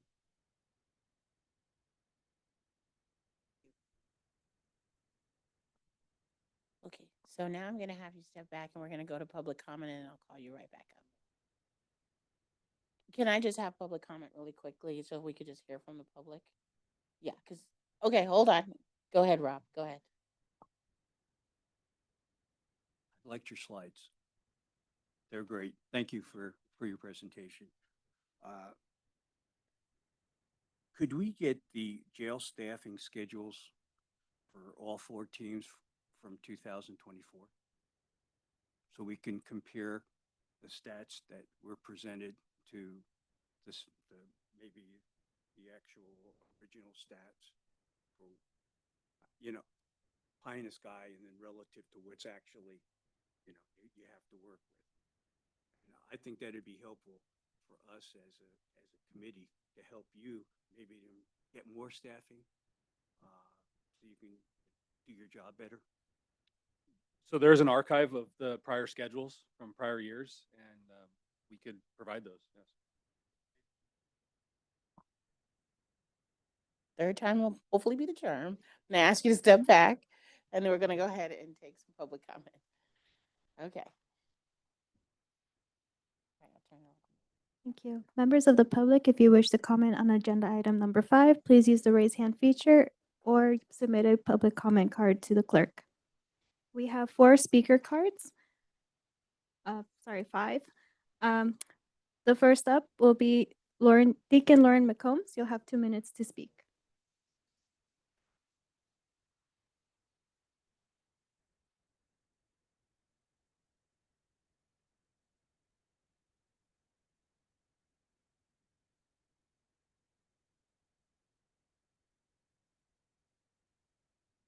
You're gonna have to, yeah, and make sure it's on.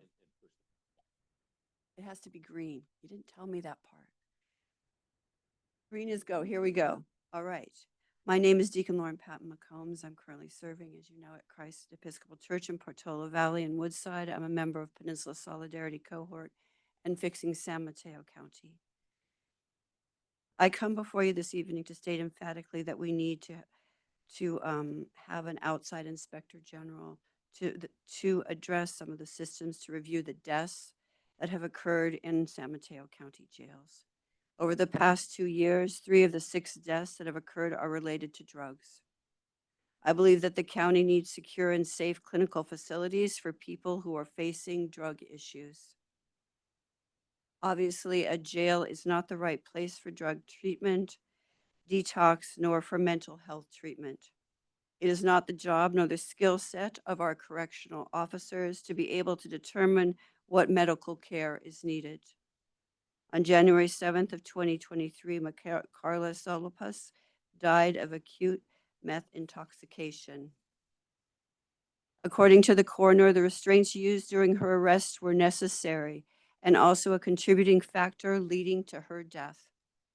The coroner's office determined that her death was a homicide. It's extremely alarming to me that there was no follow-up to determine who actually committed the homicide. On January 14th, Andrew Harding died at 23. His death was characterized as natural causes. However, he died because he had a seizure during an opioid withdrawal. Ultimately, his ultimate death could have possibly been prevented had he been in a detox program. On March 15, 2025, Kyle Harrison died at age 25 from the interaction of 3 prescription drugs, but there are still questions about how he obtained them. Behavioral Health Commission and NAMI both recommend a secure 24-hour drug treatment facility to prevent drug-related overdoses. Thank you. I believe that we need to look into this. It's not acceptable. Thank you. Thank you. Next speaker, Nancy Goodman. Yes, Nancy Goodman, you have 2 minutes to speak.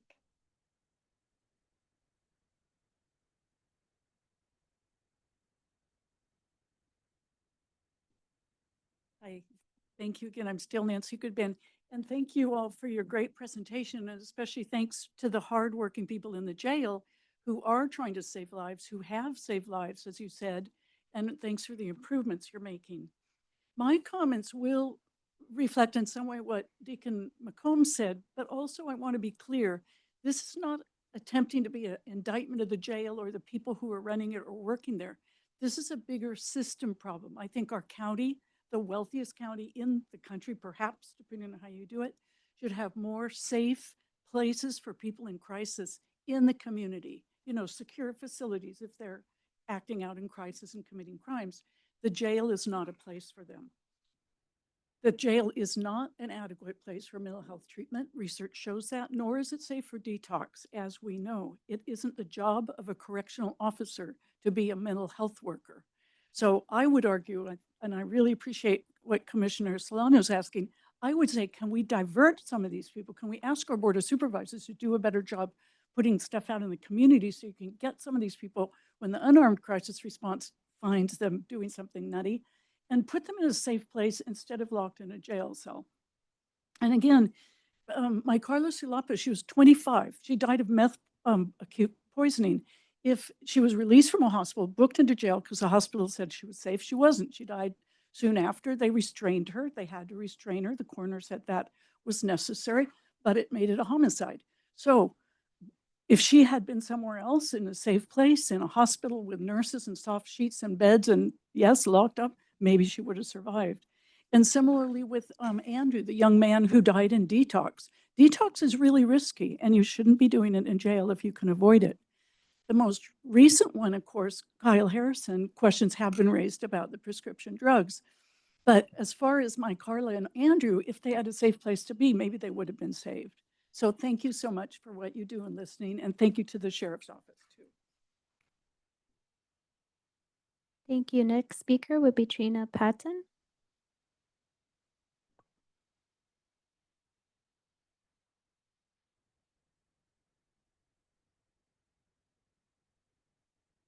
Good evening. I'm Trina Patton from Dixon San Mateo County.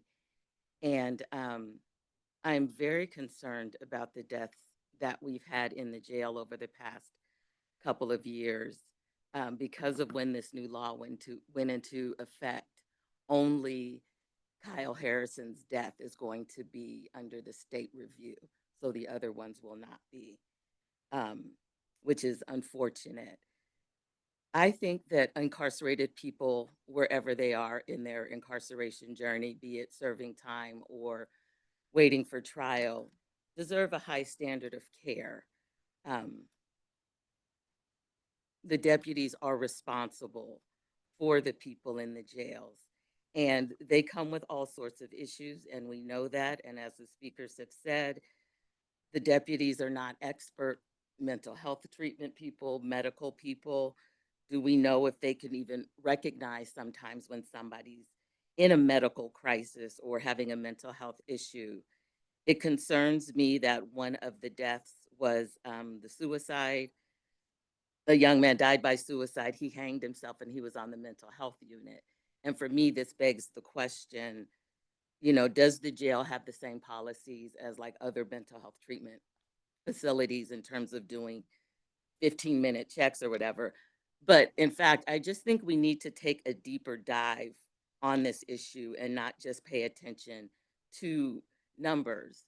I want to know if there have been policy changes made because of some of the deaths in the jail. I want to know what we're thinking about in terms of being proactive instead of reactive. And I want to know what the best practices are. How are drugs getting into the jail? What are we doing about it? And keep it transparent. Thank you. Thank you. Next speaker will be Bill Newell.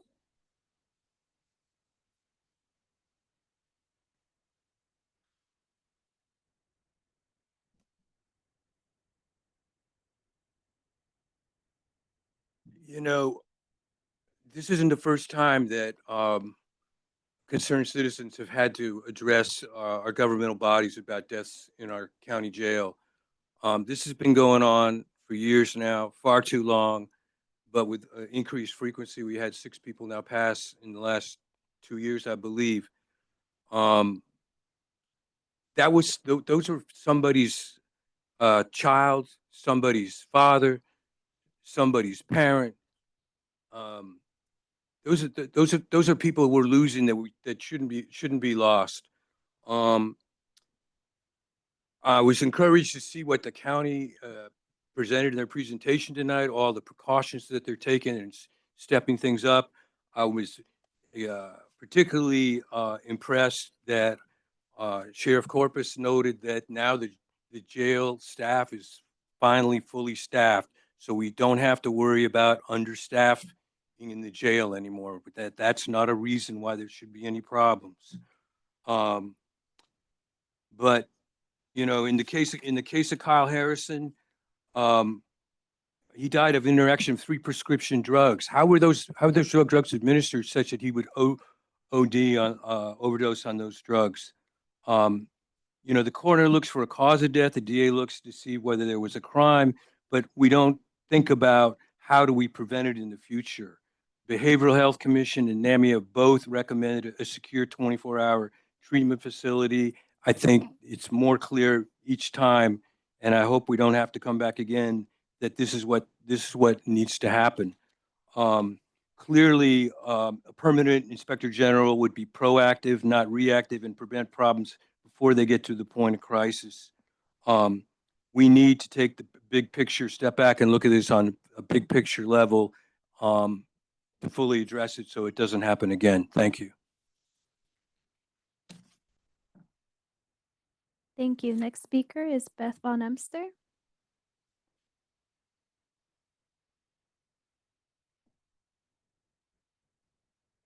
Thank you. And thank you, commissioners, so much for bringing this really urgent issue to the community's attention and bringing a spotlight to such an important matter. I hope that the statistics and graphs in the presentation about the absolute number of jail deaths doesn't create some sort of misimpression that this is a small problem and that relative to other counties, we're in fine shape. I just want to note that Santa Clara County, for example, is more than 2.5 times the size of San Mateo County, and all of the counties except for Monterey are larger than ours, and the statistics are similar. So, so we do have a unique problem that really needs to be addressed. As Bill Newell just noted, these aren't just facts and figures and statistics. These are actual people who died in our jail. They are somebody's parent, they're somebody's child, they're somebody's loved one. They're also young. They were 23, 24, 25, 34, 46, and 64. Those are young people, and the rarity of deaths of people of those ages in the general population lend great urgency to us finding out what it is about the conditions of incarceration that are contributing to their deaths. So thank you for looking into that.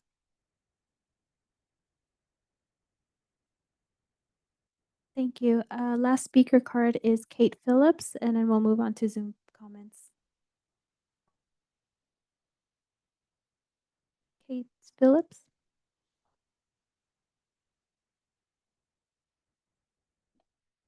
Hi, everybody. Thank you so much for taking up this topic. I'm Kate Phillips. I'm a Burlingame resident.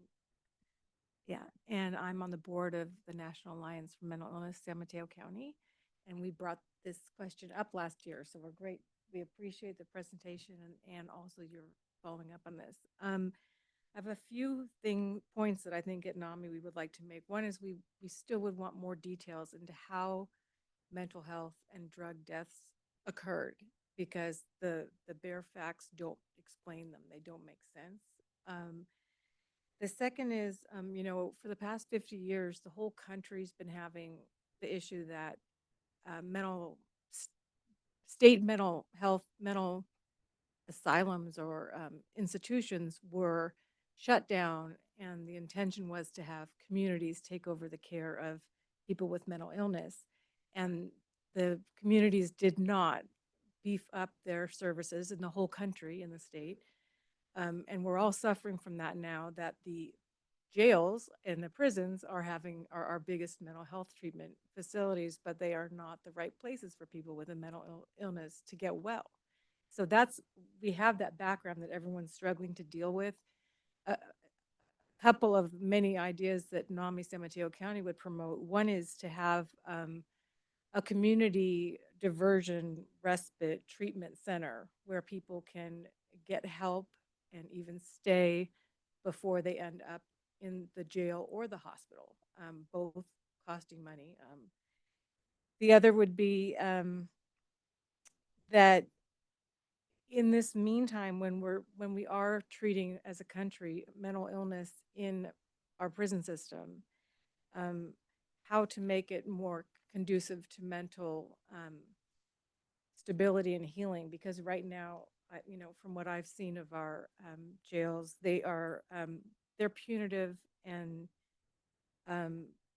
they would be a place where any person would decompensate or go down in mental health, not improve. So there are different things that can be done in the jail to improve that. Thank you.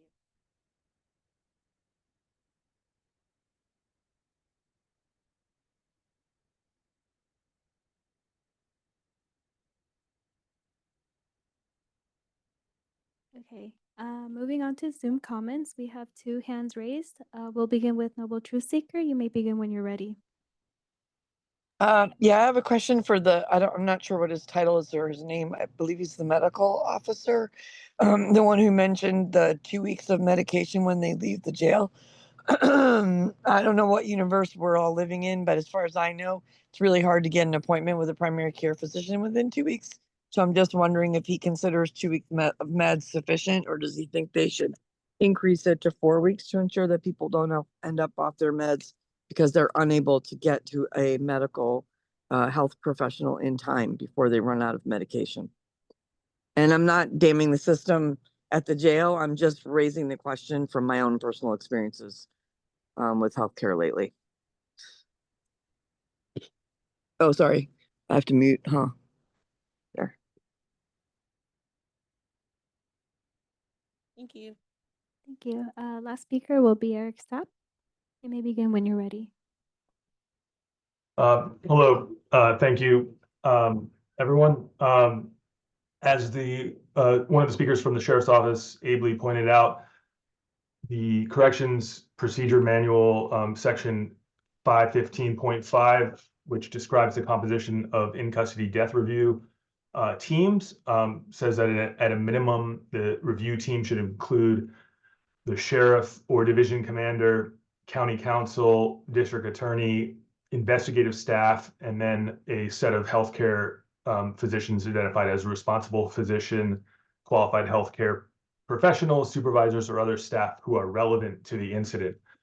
So I point out for this commission the fact, which I think it should be pretty obvious if you think about it, that some of these persons could, in some conceivable examples, be interested parties for whom conducting the review would be a conflict of interest, or at any rate would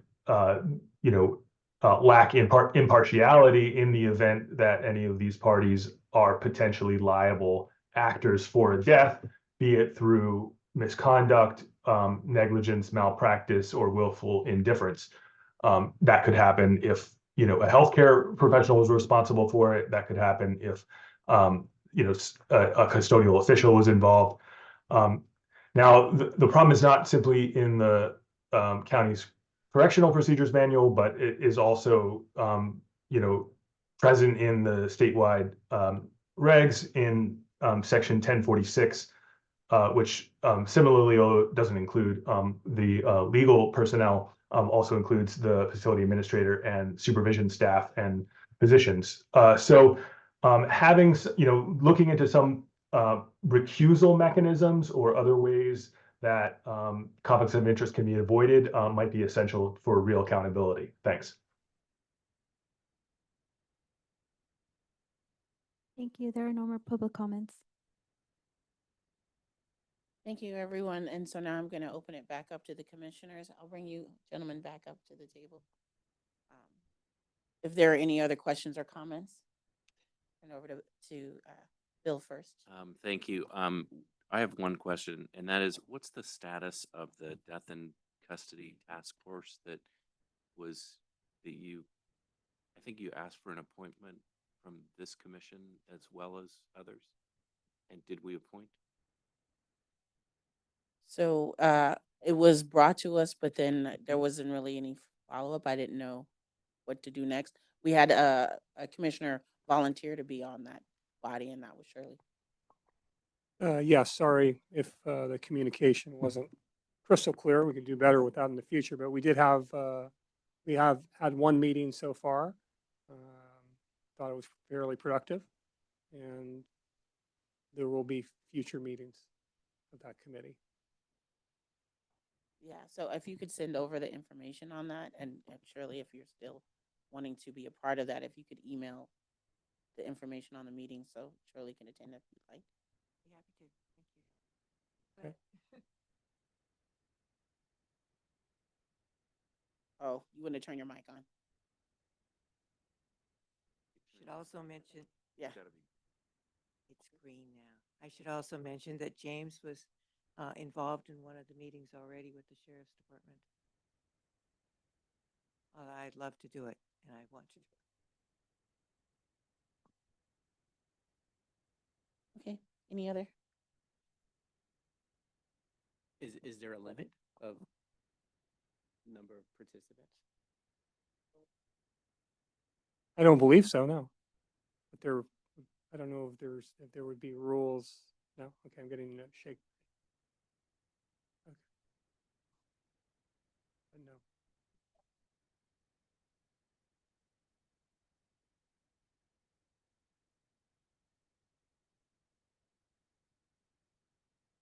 Thank you.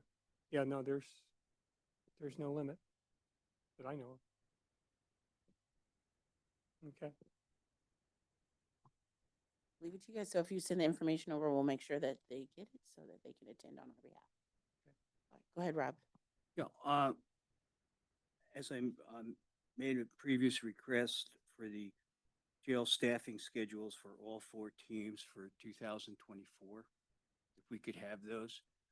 I know the presentation was 1 sergeant, whatever the pie in the sky is and what it's supposed to be, but I think in order to help your group, get the proper staffing that you want, I think we need to see exactly what's going on relative to what your staffing issues are to help you with our commission. What I'm really concerned about is there were, well, I'll go to the end. Thank you, ma'am. No, I'll sum it up later. Thank you. No problem. Anyone else have any comments or questions? Go ahead, Shirley. Well, I just want to commend you for having that negative court outcome information sent back to the custody staff. I think that's great. I do have a question also on your Tech 84, the body scan. How many people, you got it in March, have you actually found drugs? Has it been working and contraband? I'm not prepared to present that data. I don't have that in front of me. It is used on a daily basis. Every new booking that has come into our facility since that machine was there has been scanned by that machine. That is something I can absolutely report back to the commission on as far as, I don't know what we want to call it, success rate or findings rate. We can definitely get you that information. I just don't have it. I wasn't prepared with that information today. Anyone else? No. I'll sum it up towards the end. Thank you, ma'am. Okay, no problem. So I will just say this. I don't know if I have any questions for you. It's after a full day of work for me, and I'm functioning on a tired, fatigued brain. But I will say, to piggyback on comments that have been said, this is a very complex issue with a lot of nuance, and it's easy to look at one entity and say it's your fault. But as a society, and as a parent, as a mother of someone who struggles with mental health, and knowing that usually my only recourse is law enforcement, societally, we have to look at ourselves and say, what part are we playing in this as well? What does it say about us that our largest mental health facility is in a prison? And so I say this to say, I do want to have an examination of what's happened and have a cause, but create a space to where people in the entity, which is you all, feel safe enough to have that conversation so we can get to an outcome that has 0 deaths. Because I'm happy that deaths have gone down, but a loss of life is monumental to those who love that person. I will also say that I'm hearing, there's reports that it's fully staffed, but I'm also hearing it's fully staffed with folks who, like me, when I'm doing something after my daily shift, I'm not at my full self. And fully staffed also with people who are being trained. So that to me is not fully staffed. So I do want to also highlight and pay attention to that issue, because it's hard to reform any entity in crisis. It's impossible. So how do we get you out of crisis so that we can help you help others?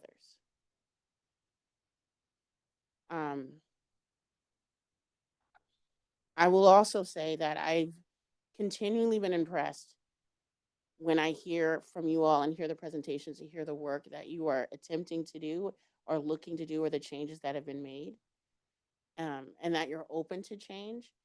And so how do we continue to be open to change and continue to make the changes that are necessary in order to ensure everyone is safe?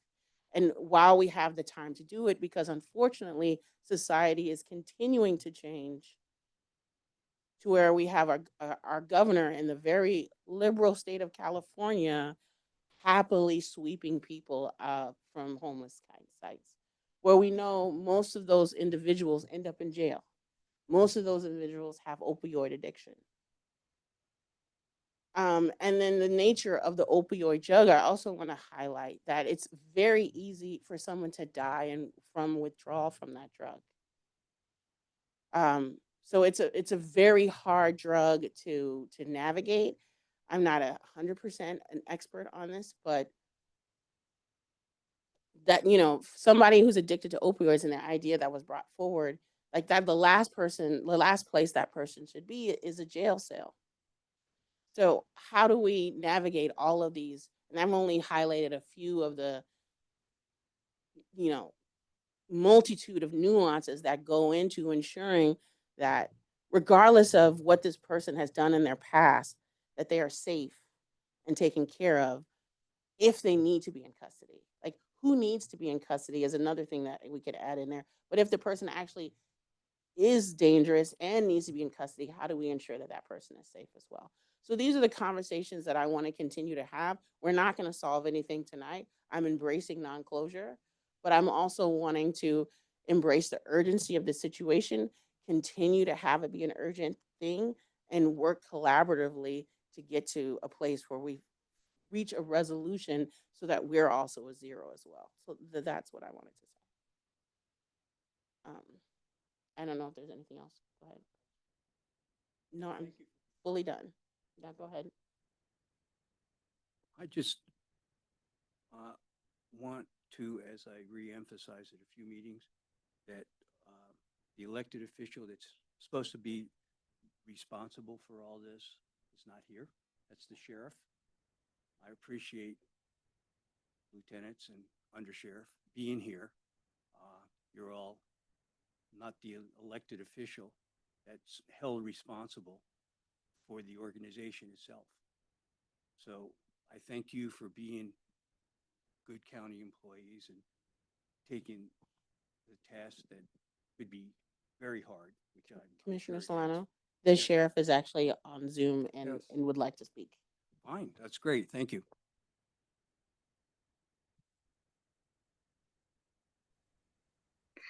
Can you hear me? Yes, we can hear you. Go ahead. Hi, good evening. I'm sorry that I cannot be there, but I also have a child that struggles and is autistic, and my sitter had to cancel this evening, so that's why I have been listening online. And what I can tell you is that you know, we have been working really, really hard. As you can remember, when I first came into office, we were down a lot of deputies, and it takes a long time to hire people and then get them through the training program. And, you know, luckily we have staff that are volunteering to come in because luckily we haven't had to mandate people to come in. You know, there are neighboring counties that have mandatory overtime where people are having to work 30 to 40 hours of overtime. And luckily we have staff that are willing to come in and pitch in because they are dedicated to serving. And I'm grateful for that.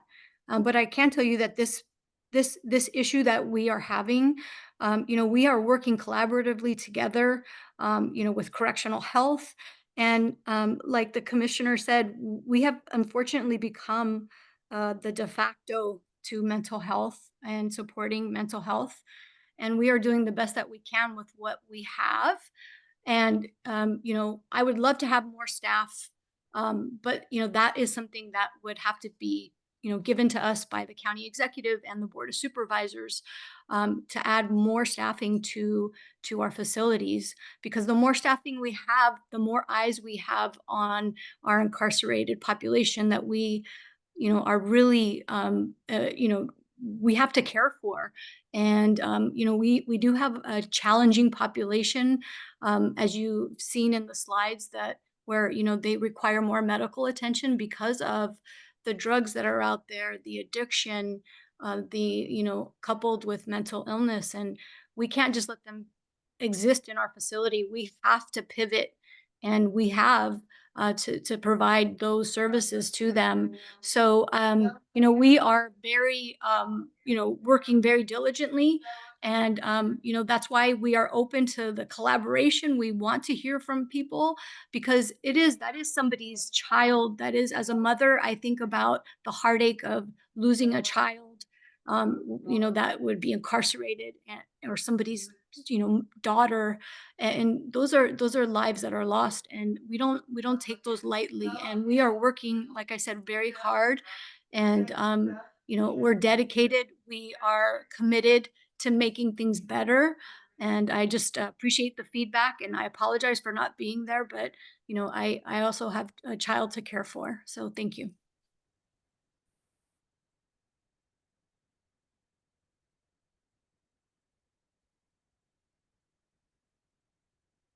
Mic is off. Oh my God.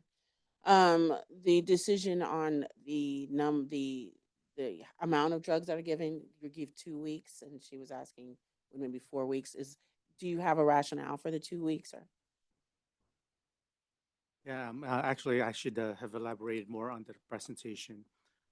So our minimum requirement would be 2 weeks, but in reality, they could even go home with over 30 days worth of medication. Aside from actual pills that we provide, we will also give them a written prescription or e-prescribing it directly to their pharmacy. So they will never run out of their meds, or if they do, there's a refill waiting for them. I know there's a question regarding, it's hard to get your appointment, as soon as you get out. That's our job. Part of our process would be to link them to their provider prior to them getting out. So all they have to do is show up. We'll make the connection, we'll make the appointments, have that ready for them. All the services that they need, we will provide, and also transition them to the community. That's why we have those warm handoffs.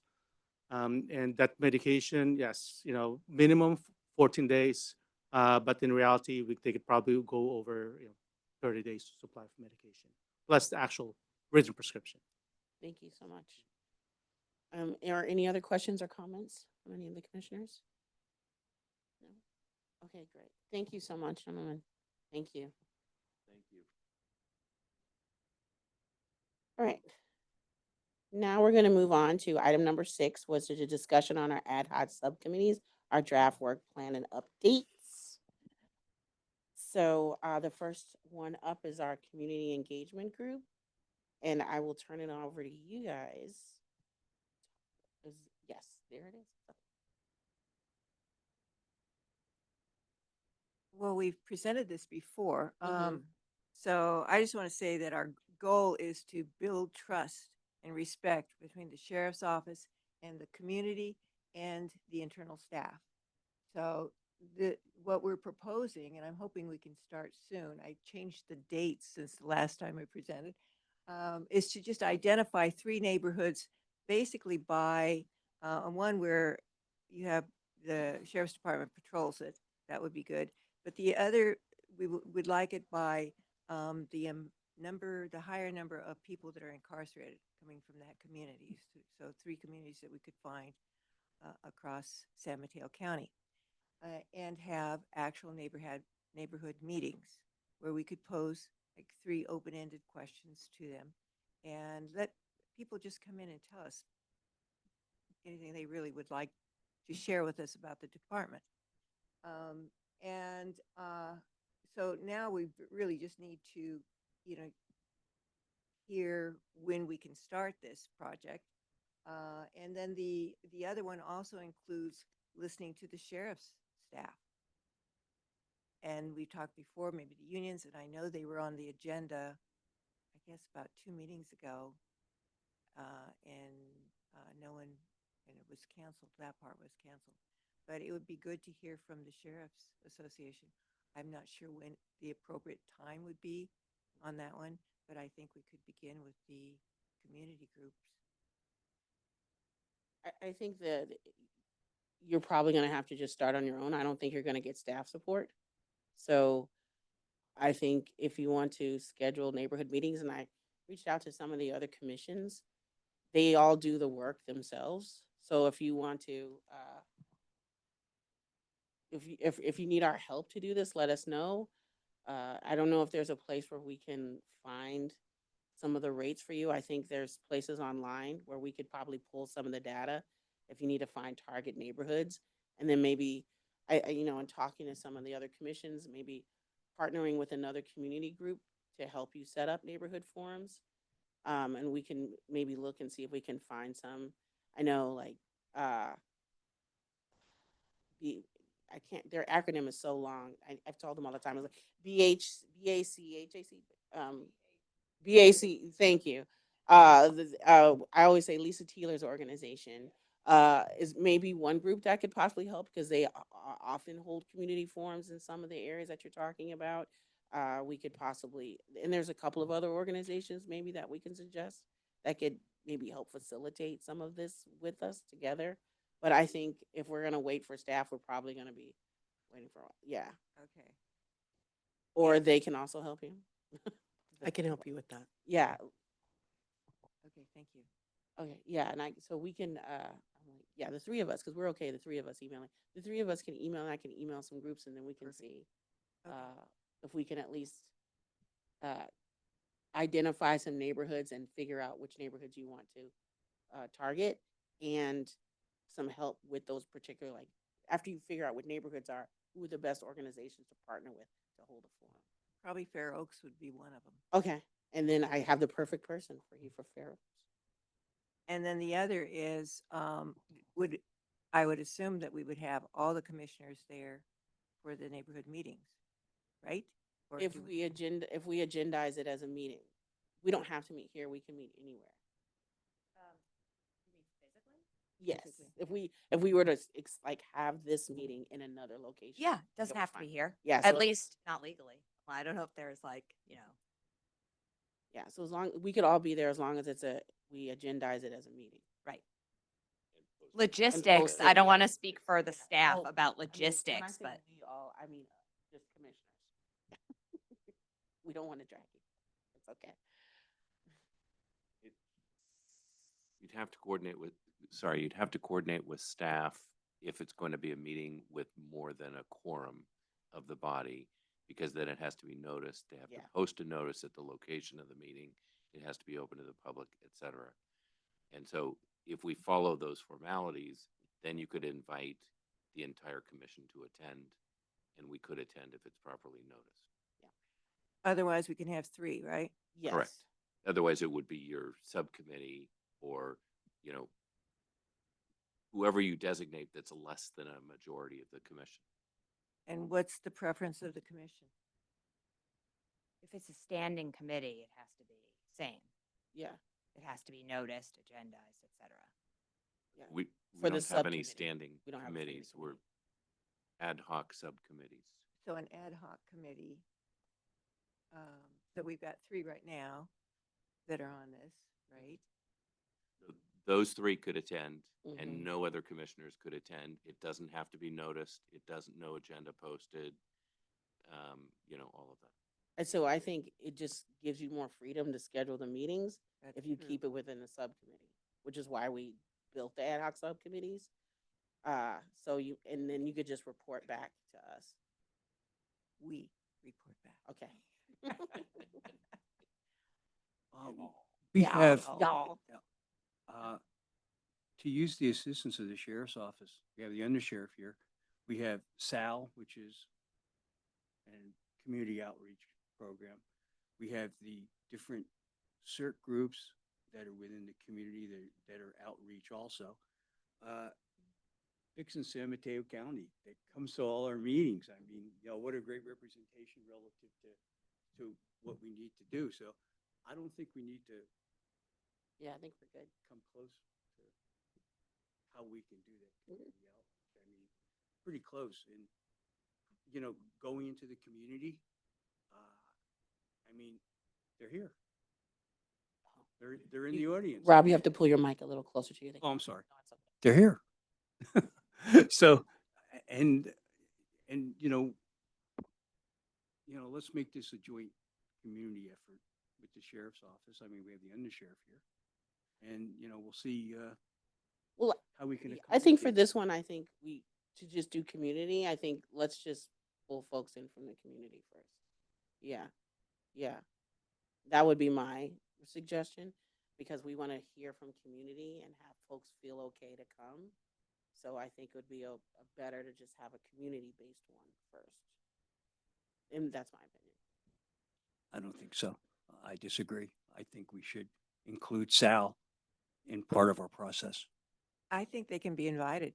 I mean, I think it's fine to invite through, I mean, through all the, we can invite, it's going to be an open meetings in any event, so they certainly could be invited.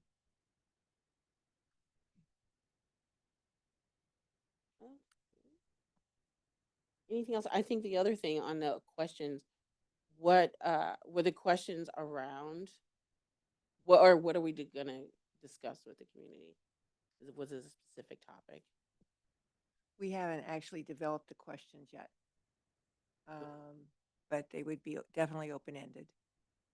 We would like to know their feedback and any recommendations they have. I mean, how is their interaction with the sheriff's department and any or the patrol? And do they have any suggestions or recommendations or just comments? And does anybody have any suggestions as to questions? Because we're open. So I think if we're looking to get some, while I appreciate fixing San Mateo County, there are a small subset of the county at large. So I think if we're trying to get feedback from a broader breadth of the county, what exactly are we trying to get feedback on? Like, what do we want to know? So I think developing those questions or maybe having different commissioners, how do we do this without? Like, I guess you would have to send it to staff. They could send it to Jennifer. Yeah, it's like if you have a question, send it to staff so that we can maybe give those to the subcommittee and you could pull some of the best ones. I can also chime in just a little bit. The Office of Community Affairs, I don't know if it was with the Gardner Center, but in conjunction with a study on immigration, did some outreach regarding attitudes towards the sheriff's office and needs. And I believe they have specific questions there. And then subsequently, when we were studying the Inspector General topic, the Gardner Center did another outreach on similar topic to sort of update that research. So there's some pretty, well, anyways, there's some good sample questions that you could at least harvest from there. Perfect. Yeah. Who do I contact? We can send those along. Okay. So if anyone has questions, if you just want to email those into staff and then you'll have those questions from the Gardner Center and then we could develop or you could pick whatever 3 or however many questions you want to have answered at these community sessions. Great. Thank you. Enough to get you going. Anything else there? Okay, I'll just switch over to the next one, which is which I'm the chair, and and the reason why I have nothing there is because we're kind of done. We're just waiting to present. So it's fine. Everyone's seen the final result of the presentation. So the next one is improving communication between inmates and families. And so one is. So this is James and myself, and I just took. This is James and myself, and I just took the list that we developed at our initial meeting and put it back out here and did some kind of assignments. I mean, really, I think it was Fixin' San Mateo County provided some recommendations for helping us to do some of the research on this. But I think James and I are just going to have to put our heads together and kind of figure out who do we ask within the sheriff's office for information, and so that we can have an outreach and talk with people within the sheriff's office about some of these ideas. I think we want to kind of target these in this order.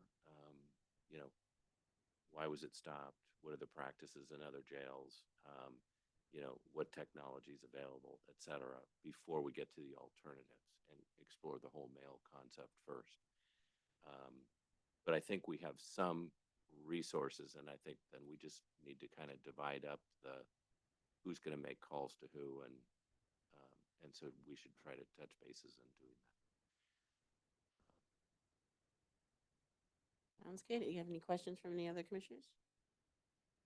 Or if there are any recommendations from the other commissioners to beef it up or any other questions, again, send them to staff and then they can forward them on to us and we can update it. Great. Thank you. I don't know if there's any public comments.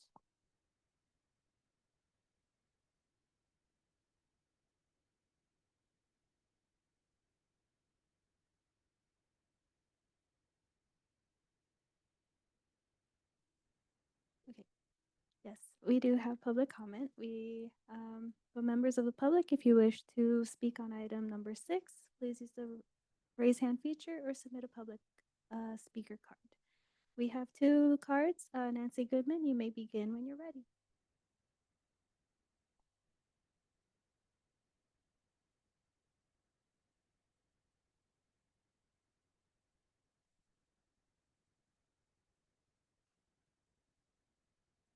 Thank you again, Nancy Goodban, Dixon San Mateo County.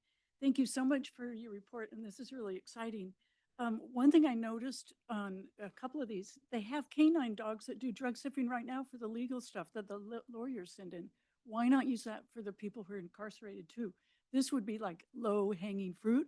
I don't even know how many, I mean, we should ask how many mail pieces get scanned. Most people don't get a lot of snail mail, but if you are imprisoned, it really matters. So this might be something that could be jump-started. They already have a dog. I was thrilled. I had no idea. And as far as community engagement, that's great too. I wanted to share, just ask that you make sure to get community involvement too when you even develop the survey and questionnaire and stuff. And I'm thinking last year, the Gardner Center was contracted to do a community survey about people's opinions about oversight. But with the county staff guidance, they didn't do that at all. They did a popularity quiz. And they didn't ask the community if they wanted transparency or checks and balances or any kind of oversight. They didn't use the national experts that were under contract and had offered to do what they did in other counties and share a little bit about what oversight was at the beginning of the focus group. So I'm just saying, let's bring the community in. And I like your ideas of how to get community. The Coalition for Safer San Mateo County is like 39 or so groups, including some coalitions. The San Mateo County Coalition for Immigrant Rights is a member of the Coalition for Safer San Mateo County and has a bunch of members in its own. So there's places, there are some community groups in all these neighborhoods, I think, that are out there already. So thank you so much for what you guys are doing in your work group and everything you're doing. And let's get those dogs to do the jail mail. Gosh, what a win. I'm thrilled. Thank you. Next speaker is Bill Newell, but I believe he stepped up. Okay. There is no hands raised on Zoom, so that concludes public comments. Perfect. Thank you. And thank you everybody for your work. I'm looking forward to getting things going, especially on these important items. We're all working, so I love it. Next item are Commissioner and Lee. Stop. Yep, I'm stopping.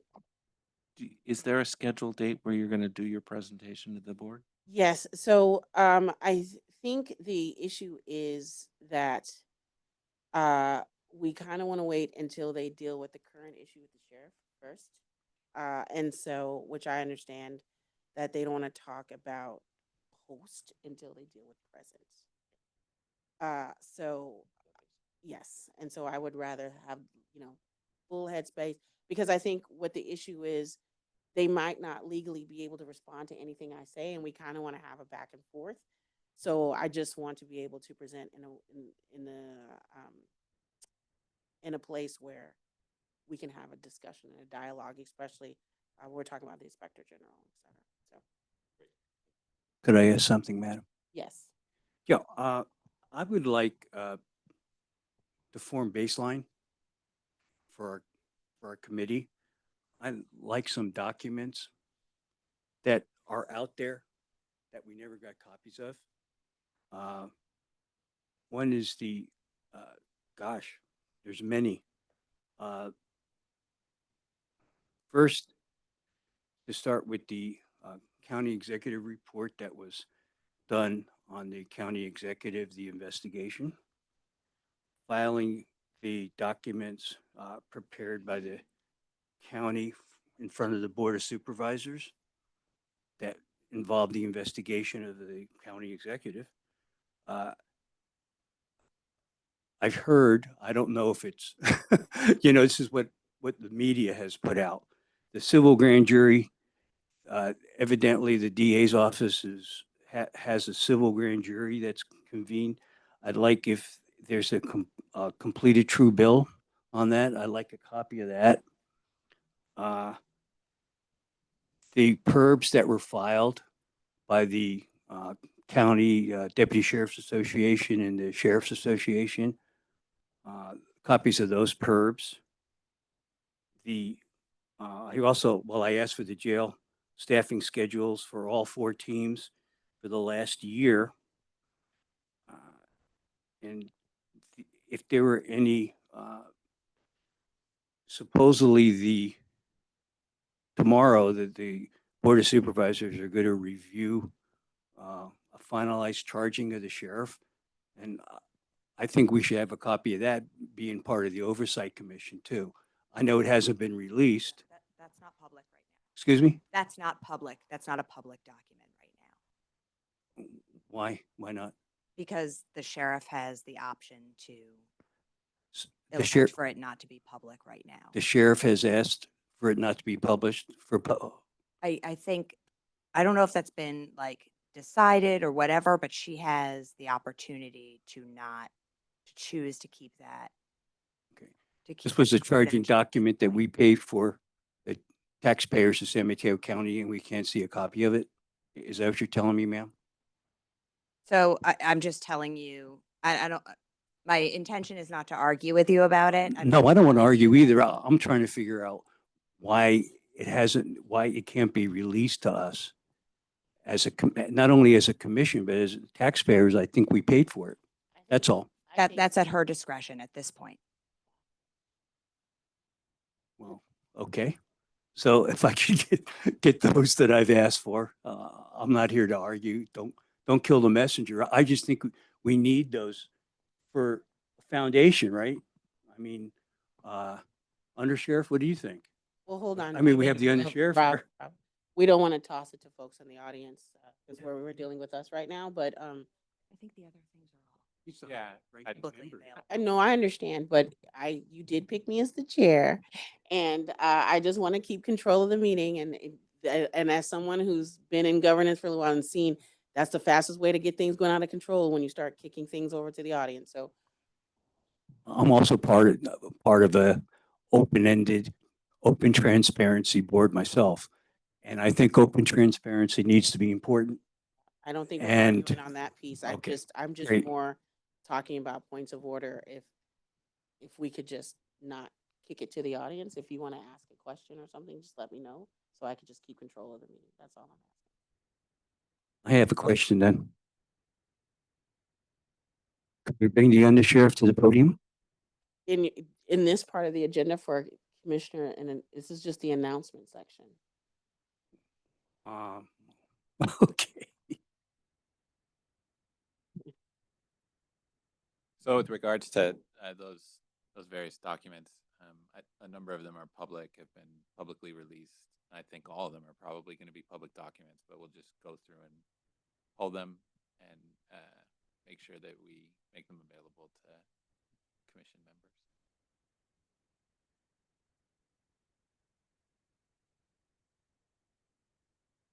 I know she's been writing furiously over here, so she has everything down that you've asked. So we hopefully will be getting copies of all those documents pretty soon. Thank you. Yeah, send you links. Any other commissioner or liaison announcements? Go ahead. Through the Commissioner chair, Rivera. I one just second. I just want to clarify the second bullet point of your request. You wanted a copy of, you mentioned the, sorry? Yeah. Yes.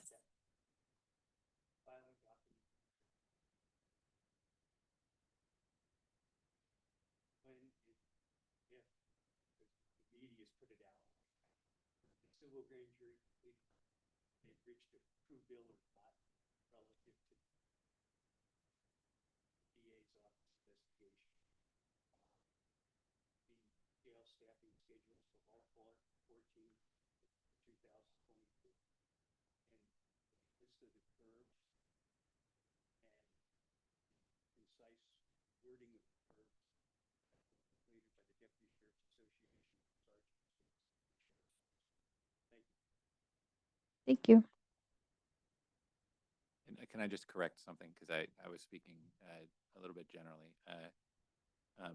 Whether or not there's a grand jury is a confidential matter, and anything that comes from the, any grand jury, I think the district attorney would release that. So that's different. When I was speaking to most of the things you were referencing are public, that certainly wouldn't fall in that category. So I just wanted to clarify that. I didn't want to leave a misimpression.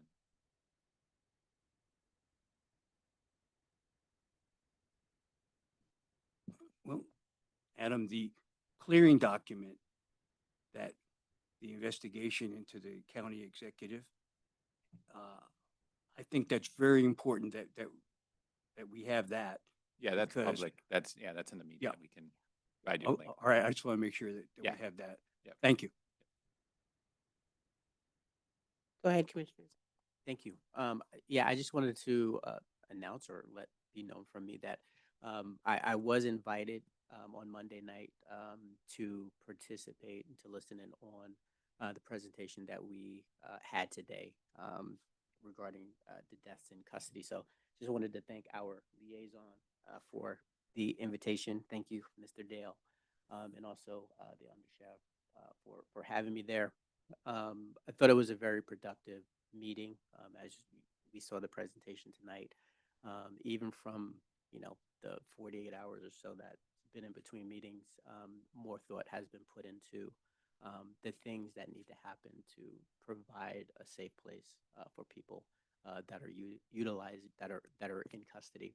And if I'm able to continue to participate, which I hope I am, I look forward to that opportunity, as well as looking further into opportunity areas that are present to make more solid connection with community members to facilitate these warm handoffs. I think one of the things was to really try to get creative, but one of the things I said was simplicity can go a long, long way, and it's about the humanity of individuals in care.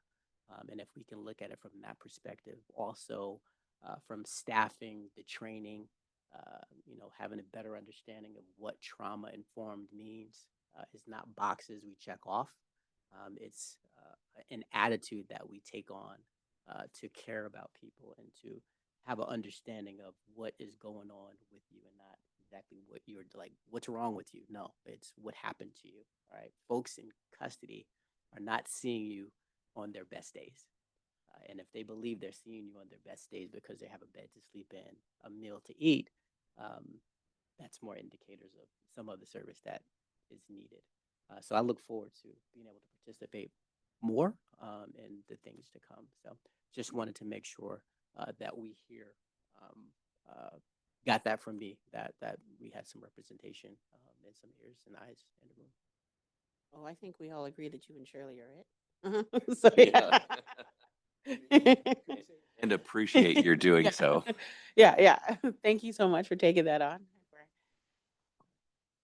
Any other announcements? Okay, great. So with that, I will go ahead and adjourn the meeting. Thank you so much, everyone. Have a good night. Thank you.